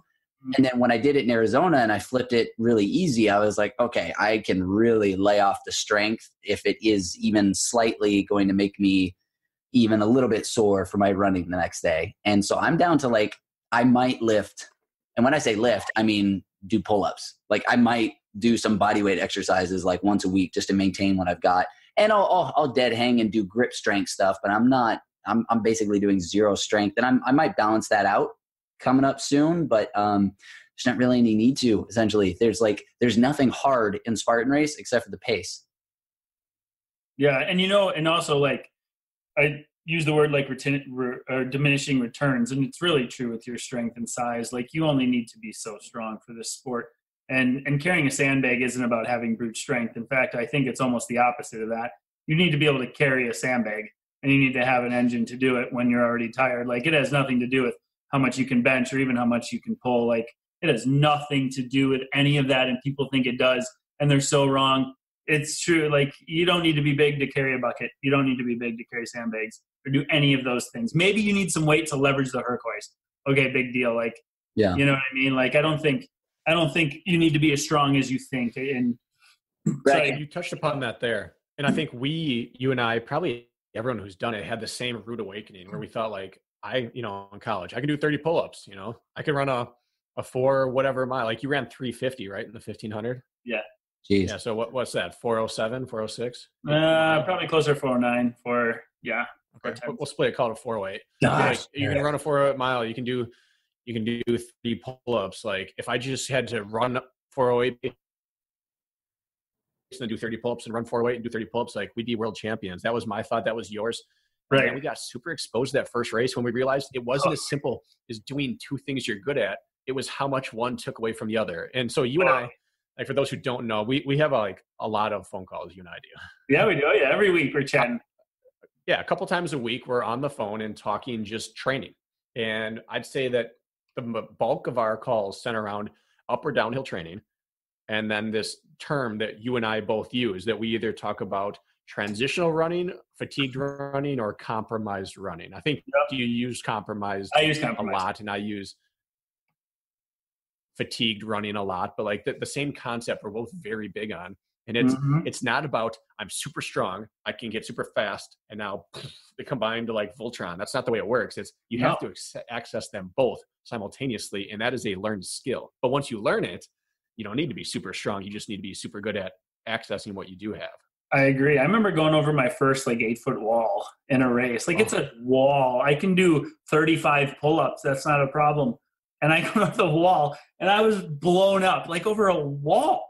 I was like, why can't I even run 6:30 pace right now? I went over a wall. It was such a rude awakening for me until you realize how to train that. I did my first barbed wire crawl, and I crawled the whole thing like army crawl because I didn't know any better. Hobie was so far ahead. I was in second place. He was gone. I couldn't see him rolling. And I got done with it, and I could not lift my arms up. I was running like this for a quarter mile so I could get my arms back because my shoulders were so tired. It was too strenuous to get my arms and pump them. And I was like, what is this? We had a little swim out to a rope climb to get up it. And I made it up, and then a little swim out to the slip wall. And the slip wall took me 20 seconds because I just couldn't pull myself up the rope. I think the biggest transition, I would say for me, and maybe for you too, is just same thing. I had done we're breaking up. Brack, I don't know what's happening, but for the past minute or so, you've been Oh, you're still, can you hear me? We got a little connection issue here. Now you're Yeah, back. I can hear you. Kirk, you got me? I got you. All right. Go on with your hardest transition. Oh, no, I was just saying, I think the biggest thing, because I think a lot of accomplished athletes in our sport have a running background. Most, not all, but most. It is really that transition or compromised running. I don't think I could compete at the level I'm at right now without working those transitions on a regular basis, and that's fatiguing yourself in some manner in the middle of a hard, fast-paced effort, because there's something about switching energy systems like that is nearly impossible for a true runner who's just a runner to do off the bat. And that's why you'll see accomplished runners come in and they'll run their first race and they'll do okay, but most of them end up blowing up and fading, and it's mostly because of that. They've never had to spike their heart rate as high as we do and then go back and do another 45 minutes of workable rate. Like, that's not a thing you do in running. Running, you calculate your effort to the point where you breach your red line in the last 10% of your race, compounding home, but then you cross a finish line. In our sport, how many times do we do that? Yeah. During a race. So I do it a lot anyways. So it's an interesting thing to transition in and out of. Yeah. If you're not the best guy in the race, you're constantly doing it. Right. That's true. So we've had some really high level runners come out and they've just proven that it's an absolute skill that's a must. Like, so we had, Ryan Woods for the first 3 years of his career. He was coming off being a 1350 and a 343 guy. That's high level stuff. And he was on Team USA mountain running. That's high level running. And he didn't make a podium for like 2 years.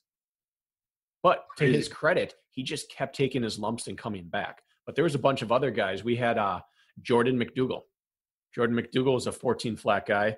He's Team USA mountain running. His brother was Josh McDougall, who won D1 Nats.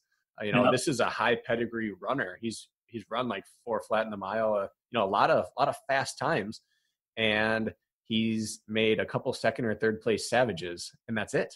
He went to OCR Worlds one year and he dropped out at mile 2. It's crazy. So we had Anthony, I'm going to butcher his last name, Famiglietti, that steeplechasers made Olympic trials. He DNF'd his first Spartan, never came back. We had Max King and John, what's his last name? I'm forgetting his name. He took one spot behind Max King at the Olympic trials in the steeple. They took 8th and 9th, ran like 8:26, 8:27 in the steeple. And so neither fast. of them have ever made a Spartan podium. Well, now, Max had some success, but like it's because of transitional running, that fatigue, compromised running. What's the guy? He's a cameraman for us now. He's one of the Gutter Rabbits, and he had run a few of the races. Yeah, what's his name? He's a really nice guy. He showed up to like Breckenridge 2 years ago. He lives out there. Almost beat Atkins, I think, or something like that. I remember that guy. That was a crazy race. But anyways, on his name now. I think he showed up to a few world champs and ended up like, I remember passing him at Tahoe 2 years ago, and this guy should be smoking me if we're running a mile, and he should beat me by 20 minutes, 30 minutes. But I think he was the same thing. He came in, gave it a shot. Now he's a rabbit because he liked the sport and being around it, but he's like, screw that all carrying stuff. What is his name? It seems like it doesn't matter what your top end ability is. It does, but it's really more of what percentage of that do you get to keep after each obstacle. You take a guy, let's take Anthony, or let's take McDougall or Woods' first 3 years. Let's take a 14 flat or a 13:50 5K runner. And after obstacle number 1, now they can run 15-minute. They're a 15-minute 5K runner. And after obstacle 2, they're a 16-minute 5K runner. And after the third carry, suddenly they're an 18-minute 5K runner. Right. And after the 5th obstacle, suddenly they're walking. Whereas, we might come in and my lifetime PR is 15:42. I think if I had sharpened up and raced hard, I think 15:15 is about my ceiling. That's fast for an everyday person. And that's a pretty upper to mid-end high school cross-country runner in the running world. Right. It's just not that fast to a running community.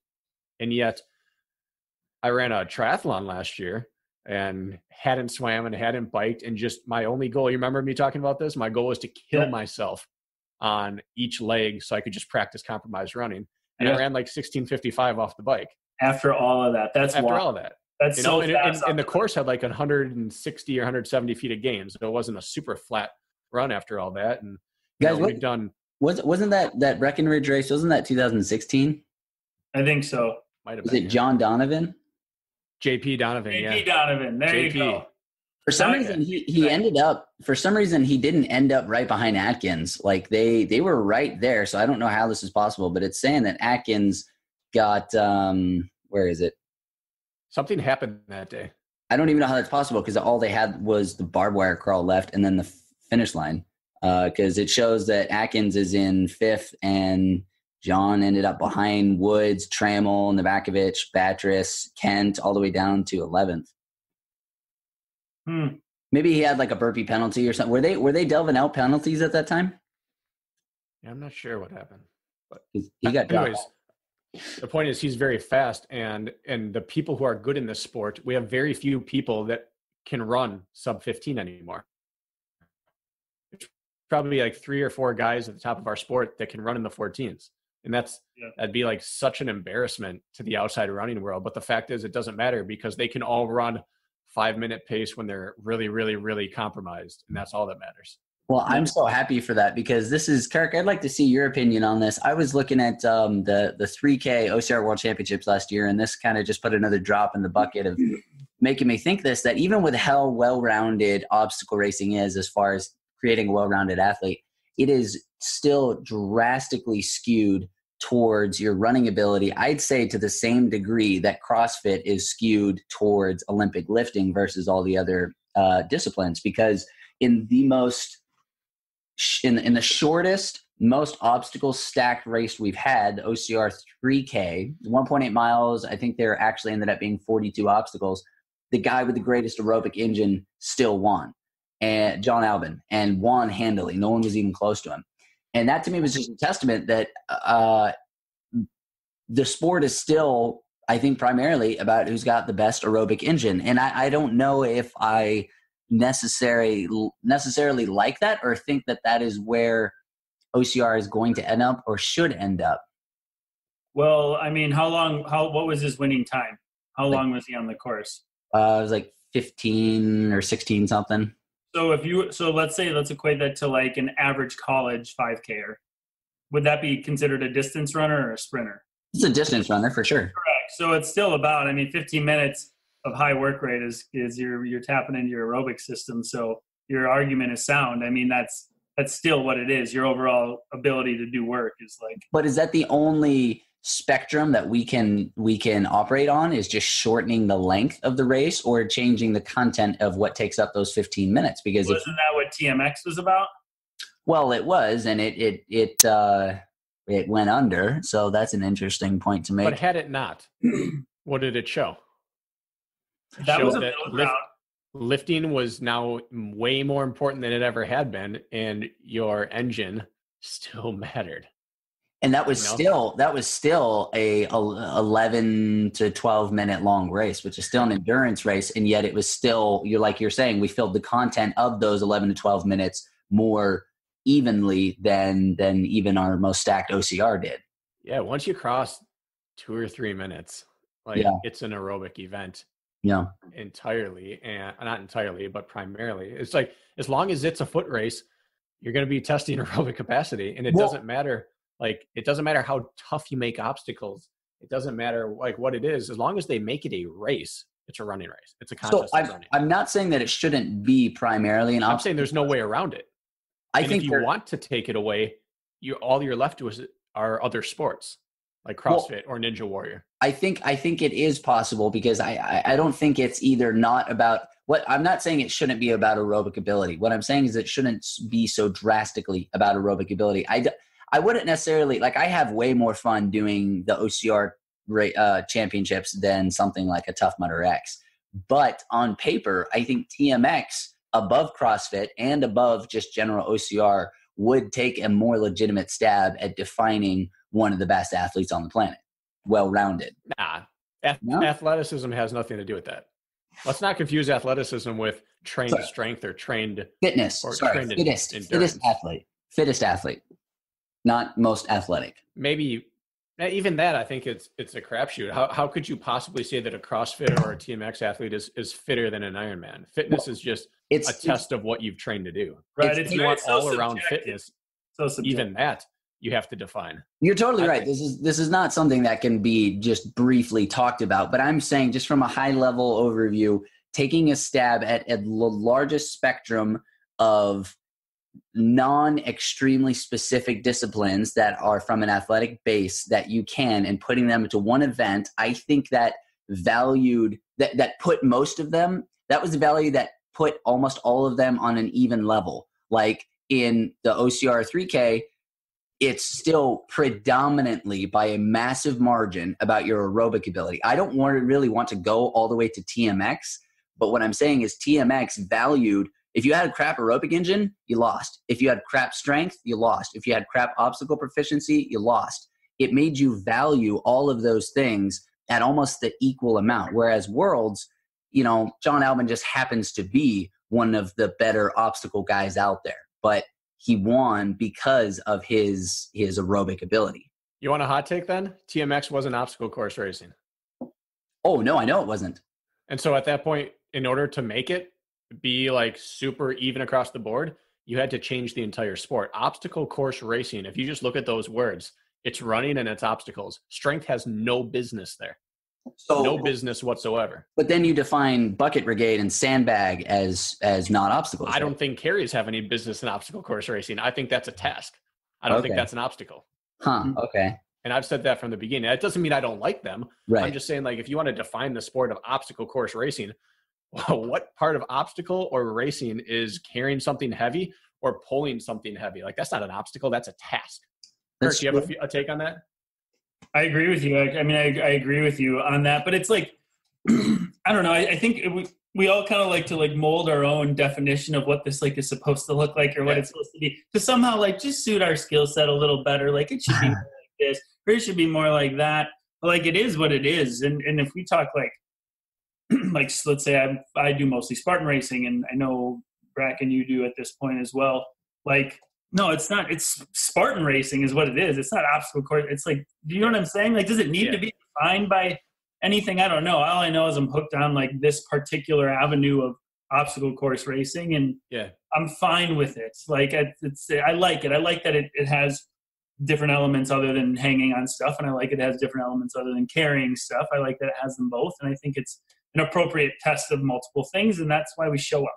I agree. So I'm happy with it. But that's probably my big complaint about people's complaints about Savage Race.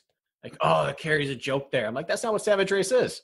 Right. You can't say that Savage Race needs to have Spartan carries, because Savage Race is about a fast, fun running race with more technical hanging obstacles. It's not trying to be Spartan Race. They have it there as a formality. Honestly, I'd say they should get rid of their carry. Let Spartan have the heavy carries, make yours the fun swinging race. Yep. You know, Bone Frog was the big, let's destroy everyone. I mean, sorry, not Bone Frog, Battle Frog. Let's destroy everyone and make it impossible. Like, that was their thing. Who cares what obstacle course racing is? Let it be the brands.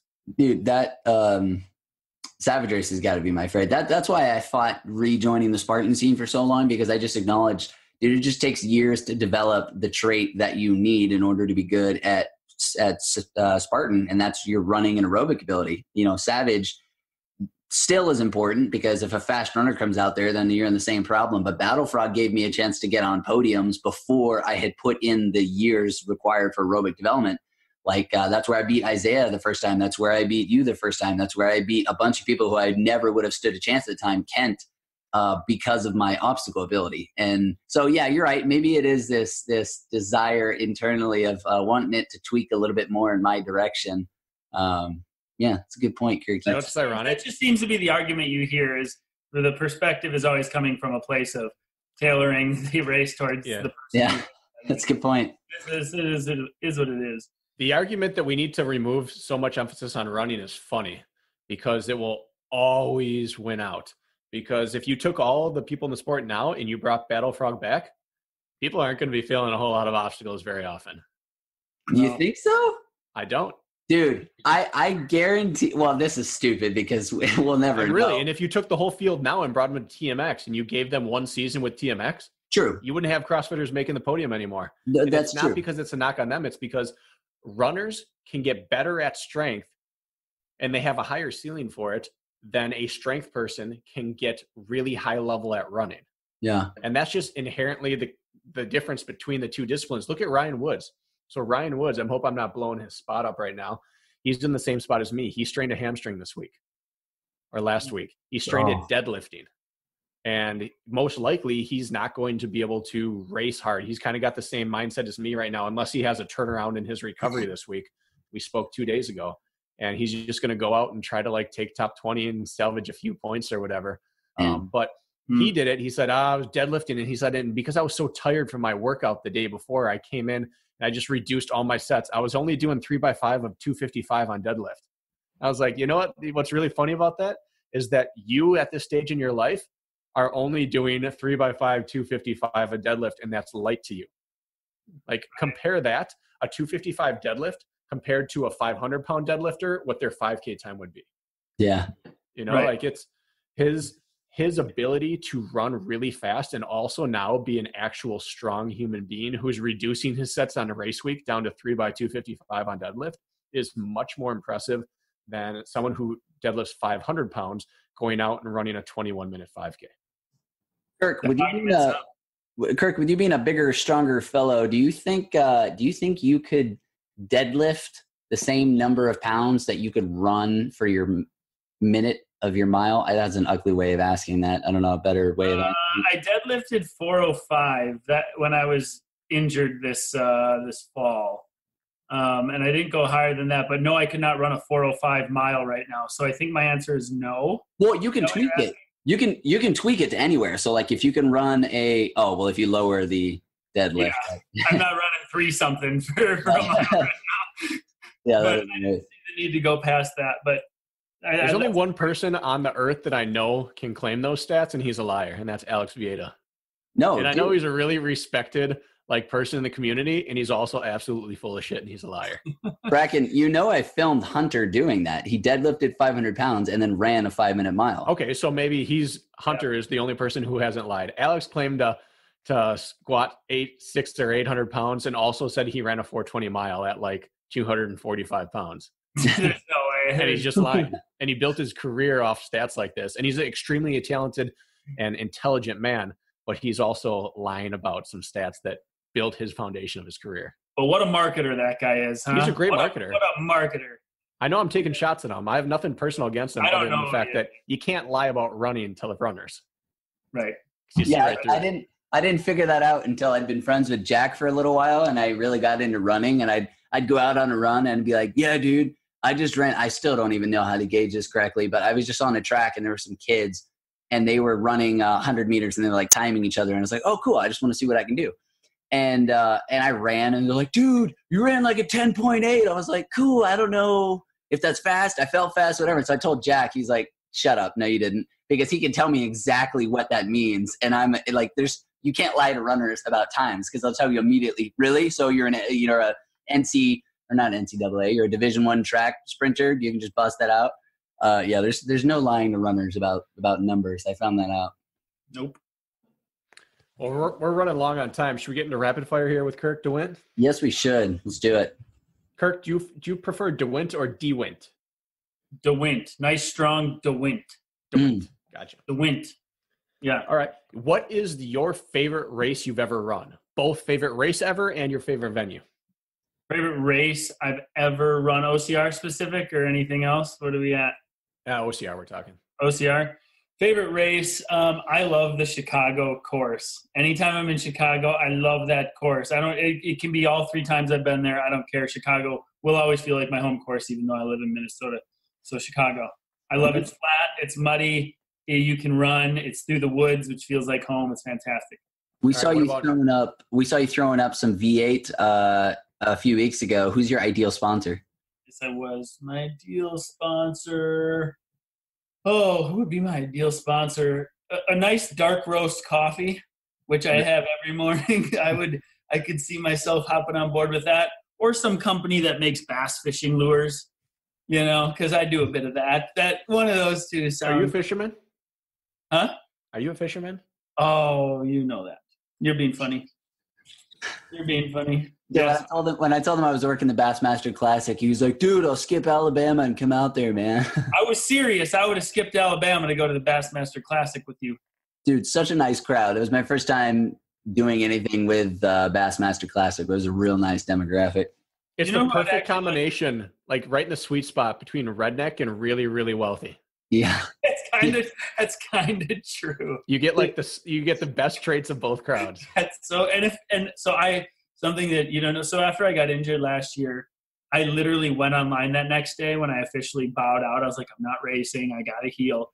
And I went online and I entered myself in a local bass fishing tournament trail because I had to occupy my weekends. So I fished a bass tournament trail for like 8 weeks at the end of last year. And that's exactly the type. It's these redneck honky-tonk guys that like somehow started a manufacturing company and have a shitload of money. And they're super rooted and normal, and they're fantastic people. Dude, it's like golf for the everyman. It kind of is, yeah. Where it takes a little bit of money to do it, but you're still a pretty good old boy. Yeah, some of my favorite people, yeah. Kirk, this is a rapid fire question connected to your choice of demographic. Do you dip? Do I dip? I dipped one time in college and I threw up for like 3 hours afterwards, so I gave it up real quick. Oh, nice. I asked that because I was talking about bass fishing and this redneck crowd. I work a lot for this company that I guess maybe I just won't say because of the disparaging way we're referring to rednecks right now. But no, this is a compliment. Oh, yeah. It was okay. It was good. I said it's the best of that. Okay, good. Just making sure. Well, I represent for Stokers sometimes. It's like it's a chewing tobacco. It's been around since like 1940, and we just had a complete blank for what I was saying. Oh yeah, they initially hired me for this media campaign they were going to do, where I was going to go around and do a bunch of like redneck activities, like wrestling alligators and fishing and stuff like that. And they said, "Have you ever noodled before?" And I was like, "Oh yeah, I love noodling," because I'm picturing like, I don't know why I thought this is legit something they wanted slapping me a greased up man with a pool noodle. I was literally hitting other kids in the pool with a pool noodle, and I was like, yeah, cool, those are fun. But I mean, bless your heart, Benny. Bless your heart. Kirk, you know what noodling is, right? You stick your hand into a catfish's mouth in a hole in the bottom of the river, and you yank that thing out like a man. Yeah, I didn't know. And when they told me after, I YouTubed it afterwards, I was like, oh, shit, I got to be a man now because I said I'd do that. And I was not looking forward to that. That's funny. Yeah. Yeah, well, too bad. You're lucky. You probably would have lost a hand, so you're better off. Really? Well, there's snapping turtles in those holes, too, I guess. So oh, my God. No thanks. You don't want to guess wrong. Yeah, you don't want to guess wrong. Kirk, or Brakken, keep that rapid fire coming. All right. Go-to training shoe. If you could have one training shoe, what's it? I'm going to say my Ultra Lone Peak. Oh. Uh-huh. I remember when you made the switch to that shoe. I was a skeptic. I make sweet love to that shoe. In fact, even on speed days, I like to do most of my stuff on soft terrain. And that's not a light shoe necessarily. I will go hit quarter mile on type workouts in a Lone Peak. So Ultra Lone Peak. What's the fastest mile you've ever run at a Lone Peak? I know I ran 4:53 in a Lone Peak in the middle of a carry workout last year. Was that a finisher? In the middle, I did a hard mile, half hour carries, hard mile, half hour carries, hard mile. What'd you split for all three? I went 4:53, 5:02, 4:57. That's when I was real fit. That's a good this is how you can tell the runners who have a running background and the runners who are turning in runners, because how the hell do you know your splits from that? And I felt real good about that one. That's how I know. Lisa jokes about this all the time. She's like, you won't remember like half the things that are important in your life, but you could tell me the splits of your 20 by 400 meter workout from your sophomore year in college. Yeah, we averaged like 29.7 on the 21st one. I dropped off to 30 to like 32.4, and I had to drop out of the workout. And I was wearing my A6 Hyperspeed 3s that day. You know, right? I'm that same way with every. You could go all the way back to high school. I could tell you all that crap. Man, yeah. It's hard not to have regrets. I so wish I would have been a part of this whole thing and not been such a shy little shit in high school, but I'm jealous. I mean, that was the nature of running. Most people in high school were shy little boys, and they got into running as a result. Yeah. You were primed for it, Benny. Yeah, I missed the train apparently. That's okay, though. All right. One OCR shoe to rule them all. What are you choosing? To race in? Right now it's my Hoka's Evo Jaws. But I may turn. I'm gonna give the VJs a little more run, but right now it's Hoka. If you were put in charge by Hoka of their R&D department of revamping the Evo Jaws for version 2, what would you do? I would mate a VJ with a Hoka, I would have them create offspring and be the perfect middle ground between the you just bulletproof it? Huh? You bulletproof it? I think that's what I would do. And maybe give it just a little firmer undersole. So like when you're descending, you're not feeling everything and you're not going to blow out. I blew out my toe box on my Hokas in Alabama, for example. Got a 2-inch slit right across the front. Like just pick some of that stuff up. Yeah. Okay. Do you have a favorite OCR athlete of all time? Yeah, easy answer for me. And that would be Hobie Call. Only because before I even got into sport, I started YouTubing after I saw Killian's moment, and the way that guy handles his business, if you want to call it that. He's like the man who has a cape underneath his blue collar uniform and nobody knows it. He's so humble, and he's just the epitome of what a man should actually be like in this sport. How's that Someone sound? told me once, I think it was a guy I went to college with, and he did a bit of special operations. And we were at a bar one time, and people were running their mouths, and he looks over at the guy and he goes, talking about one of their buddies in the corner. He's like, you guys are all watching those big boys at the bar. He goes, I'm watching that calm little skinny guy in the corner. He said, it's always the guy that doesn't look like a monster. Yeah. That you need to watch out for, because he has a monster inside of him. And it just kind of always stuck with me. Like the real like dangerous people don't look dangerous. And Hobie personifies that. And I would say the biggest killer I've ever seen. And I would say, and maybe I don't know him as well as you do, which I don't, but I would say we all have our own share of some sort of ego, whether we like to admit it or not, except one guy, and that is Hobie Call. I don't know if he has a shred of one somewhere in there, at least that we know about. And we all have them, let's be honest. I don't know if he's got it, but he's got the most perfectly balanced out ego I've ever met. Maybe he does. It's a happy-go-lucky ego. Yeah. You know, if that makes sense. Yeah, no, that's it. It's him, yeah. So Hobie Call is my answer. All right. Favorite non-OCR athlete? Who do you look up to? Who's your hero? My hero. I got two I can think of off the top of my head. Lance Armstrong before he broke my damn heart. I'm in the same boat with you. God damn. I had so much Livestrong apparel. Oh my God. I still have some of it. I can't burn it. It's still in my closet in the back. I got him. And then there's if the listeners have some time on their hands, you should go to YouTube and you should Google Mike Iaconelli. He's a professional bass fisherman. And he's like the young punk with the flat brim hat and break dances on the front of his bass boat. He screams like a crazy man. He's the hunter of bass fishing. And Mike Iaconelli he's a passionate guy out there on the boat. So Mike Iaconelli and Lance Armstrong. This is the first Mike Iaconelli shout out we've had on the episode. Maybe the only one in the history of anybody who's been asked that question, but Mike Iaconelli. Go-to food, favorite food of all time. For anything? At any time. Go-to food. Everyone always asks that, like healthy or like I don't think we've ever had. Question. That's an impossible question to answer. We've never had a single listener just answer it. They're like, okay. For a race? Okay, pizza, great. Let's do pizza because you can't really bad pizza is still edible. But you're talking about like high quality stuff, like Little Caesars. Yeah, like the $5 pizza thing. Yeah. Yeah. So let's go with pizza because it never lets me down. I never eat a pizza and I'm like, I have to spit it out. It's so bad. Like pizza's gonna be decent. So pizza. Excellent. Drink. Oh, scotch. Neat. Easy. Neat. Neat. Yeah. Neat. That's a fancy term for no ice, Brakken. I know what neat means, but I'm just absolutely a nice guy. Yeah. If specifically it would be, it's called High West Double Rye. It's actually a rye now I think about it. Or a couple of scotches, but there. And I should drink water in between there somewhere, so I'll do that too. Are you willing to share with me when I see you next? What's that? Are you willing to kind of show me the ropes the next time I see you? I am. I'm so into actually the whiskeys that I make my own homemade bitters. I like cure bitters and add them to it, and so we'll go with a scotch or a whiskey, right? All right. Favorite off day activity? I think we all know Kirk Dewindt. Favorite off day laundry and grocery shopping. I thought you'd say fishing. It's fishing. Yeah, it's fishing. Okay. I was trying to skirt your tunnel there. Yeah. All right. If you could live anywhere in the world to train for OCR, where would you live? I would live in Canmore or Banff, Alberta, Canada.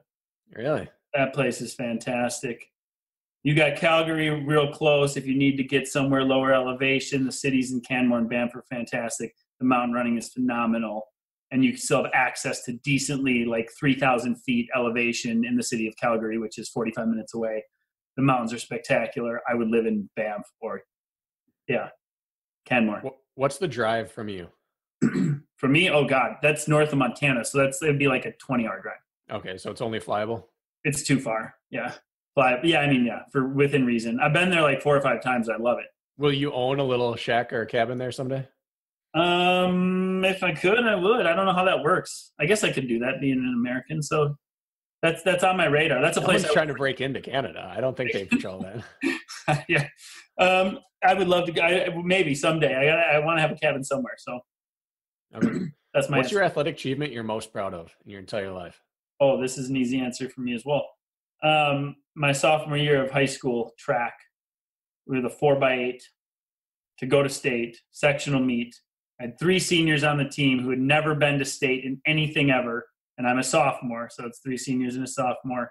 I was our anchor leg because coach saw something in me, and I got the baton in third. The top 2 only go to state, and I passed the guy on my first lap in like a 58, and I died home so hard, and every single ounce of something I had in me to hold this guy off across the finish line. And we all went to state, and it was fantastic. Those seniors lost their absolute mind. And it was like the best moment of my career as a 15-year-old. I'll never top it. I got carried off of that track. It was fantastic. That's fantastic. It was. And I think I split a 2:03 or something. That's all right. Didn't even matter. Yeah. There's no time requirement on going to state. Yeah, I think I walked the last 50 meters basically. But anyways, that's it. Yeah. That's a good one. That's amazing. Finally, last question I have for you. Yeah. If you could only do one quality day for an entire season, you could control all your other days. You could do long runs, you could do easy runs, you could do recovery, but you could only do one quality run. One run where your heart rate got above aerobic. Okay. What would it be? You're talking like specific, like interval workout or something like that? Specific to OCR. What kind of workout would it be, or what specific workout would it be? It would be a fartlek ladder with half recovery. So I would have to say it would be some sort of warm up. It could be rolling into, let's say it was something simple like 8 by 3 minutes with 90 seconds recovery jog. It's a staple. It's going to build you the biggest aerobic capacity. Work in that 2 to 5 minute range and half your recovery and repeat it 6 to 8 times. I think that'd be the biggest return on investment. All right. So you wouldn't touch OCR specific work. No, I thought being Kirk Dewindt, you would have chose compromised running. Well, I think I could work on my grip and transition work in the gym. If I had to pick one, how are you going to sharpen? Where are you going to get your turnover from? I don't know if I would. Okay. But that's why I don't do one quality workout a week, Brakken. I didn't say one a week. I said only one. You could do it 3 times a week. Oh, I thought you only get one workout to do every time. No, every time you're going to do a quality workout, it's this one. Oh, that would be okay. That would probably be different. Then I would have to go. I would have to go to my LCR mile repeats. Yeah. Every time, 100%. It's a strength move like 15 burpees, quarter mile run, 20 jump squats, quarter mile run. I would for sure do that. All right. That's the Kirk I thought I knew coming in. Yeah, no, that is. I misunderstood the question. Okay, you can't argue with my logic there with just for sustainable aerobic capacity. It might make sense. No. Fartleks are the everyman of this sport. What would yours be? Your one workout. I'd like to hear this. I think it'd be similar to yours. I don't know if I'd take OCR 400s though. I think I'd do a split tempo. Okay. I'd probably take a standard tempo, break it up into 2 pieces and bookend it, or it'd be like broken into quarters. 2 of the quarters would be tempo and 2 of the quarters would be OCR specific work. You can't pick both and mash them in the same workout. I created the split tempo. That's my workout. I created that. I invented the split tempo. So, all right. Yeah, so I chose the split tempo. I'm going to do 3 OCR miles into some fartlek work immediately afterwards. There's my perfect workout. Perfect. And you have to do that every time. All right, great. I'm in. I didn't say it had to be a workout that's like classically known. It's just one workout you had to do every time. I would mix them both then, just like you. Beni, what would you do if you could only do one quality day? I'd throw this baby on and I'd just do as many pull-ups as I could. then you would be able to move your arms for the next year. Yeah, but baby muscles. Eventually, my baby muscles would turn into man muscles, and I would stomp you guys. I'd just run past you on my arms. That makes good sense to me. Kirk, you pitting through on the right side. I think that was an issue I had last time I was on the podcast. Yeah, why do you guys think I'm always rocking the sleeveless? I have the strange pit sweating issue where my pits only sweat in specific instances throughout the day. And it's if I'm on a phone call or if I'm in an airplane. That's it? That's it. That's it. Well then. So like after every phone call I do throughout the day, I just change my shirt. And when I travel, I just pack airplane shirts that are disposable. Like I take my Spartan race, my like finisher shirts, and they're just disposable for me. I get done at the airport, I throw it in the garbage in the bathroom, I put on a new shirt, and I continue my day. What? You don't need to throw out a shirt because you sweat in it, Brakken.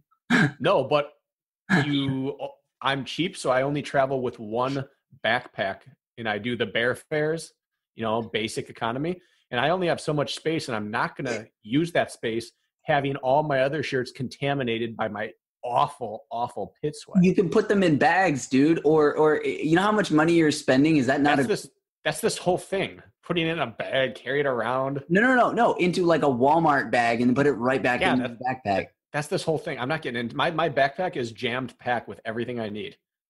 I have to fit 30 Uncrustables in there. That you just put it back where it originally was. Like it had to take up a spot initially anyways. No, it was on my body. I wear it to the airport. I fly, I take it off and throw it away in the garbage. But then you pull a shirt out from the bag. Yeah, the bag which was completely full. And now you just replace those shirts. With nowhere to breathe. Now it's touching the garments on either side. That's why you put it in a grocery bag. That's this whole thing. I'm not down with that. I actually just want to go back to the fact that you have Uncrustables in your backpack. Oh, please don't let me find out that you're against Uncrustables. No, I'm not. In fact, I admire that a lot about you, actually. That's a good. The first time I raced in Dubai. That's how you know you have children. The first time I raced in Dubai, I was unsure what I should pack for food. I didn't know what the food situation was going to be over there or what the food situation was going to be on the plane. So on the way to the airport, I stopped by Sam's Club and I bought a 48 pack of frozen Uncrustables. And then I stopped at Little Caesars and I took the Little Caesars out and I put it into Ziploc bags and I put it into my luggage. And then I put all 48 Uncrustables. That is disgusting. And then they ended up feeding us decently well on the plane. So I didn't really need much. I had a few on my layover. And then for 4 days in Dubai, 50 to 70% of what I ate was Uncrustables or Little Caesars pizza. Dude, I've fallen in love with those Uncrustables. You're talking about those PB&J things, right? Yeah. I just discovered those like 2 months ago, and they've been probably like a quarter of my calories every day. They were 100% of what I ate leading up to the race. I wasn't going to mess with foreign food beforehand. And then afterwards, I started peanut butter and jelly sandwich with your hands. I do. I do a lot of bagel work. Well, more for Beni. Beni, you can just buy loaves of bread and you use PB&J. I recommend bagels over bread, personally. Dude, that Dave's Killer Bread, I use that stuff for PB&Js. That's fantastic. But right now I'm supplementing my baby muscles with my baby food because these things are fantastic. So no one asked me, but I guess if you wanted to pick up a sponsor for me, Uncrustables, sign me up. I'll look into it for you. I got some. Body by Uncrustables. Someone hashtag dadbod on one of my posts last week, and I don't know if it was ironic or if they thought I'm getting soft. Probably ironic. I hope ironic, but if not, like I've officially entered that stage. I'm popping hammies, playing pickup basketball, and I got a dad bod. Oh man. I hope you don't come limping home this week. I hope you have a good weekend. I won't re-injure myself. I'm gonna only do what I'm capable of doing. Good. So, well, Kirk is getting late. Yeah, so I hope somebody has a long run planned when they put this one on. Yeah, this has got to be our longest episode ever. Dude, every episode we come out with each week, it gets longer. Like we upped ourselves by like 20 minutes last week, and I'm pretty sure we just beat that by almost 30 minutes at this point. You could probably get rid of the whole first like 20, 30 minutes of this, though, if you had to. Yeah, no, whatever. We still have to, Kirk, after you get off here, we still got to record our little intro. So let's kill this because I got a flight to New York tomorrow morning, and I still haven't packed or anything. All right. And I still don't know where I'm staying tomorrow night. I got to figure that out. I'd throw that headset on and start hot wiring. Maybe it'll help you with your internet search. Yeah, for sure. My hands might type faster. Kirky, dude, thanks so much for coming on again. I think this is your third time on the podcast with us, maybe even the fourth. I don't know. But The third. Third? Yeah. You're always in that same little spot right there. I am. This is where my computer is. So Makes Kirk, sense. let's save a standing reservation for you for after that breakthrough race. all right. So I guess next Monday, huh? I'll see you next week. All right. Have a good one, my friend. Yeah, see you guys. Peace. Visit ObstacleDominator.com for show notes, training, and racing resources. And leave your question for Beni and Brakken.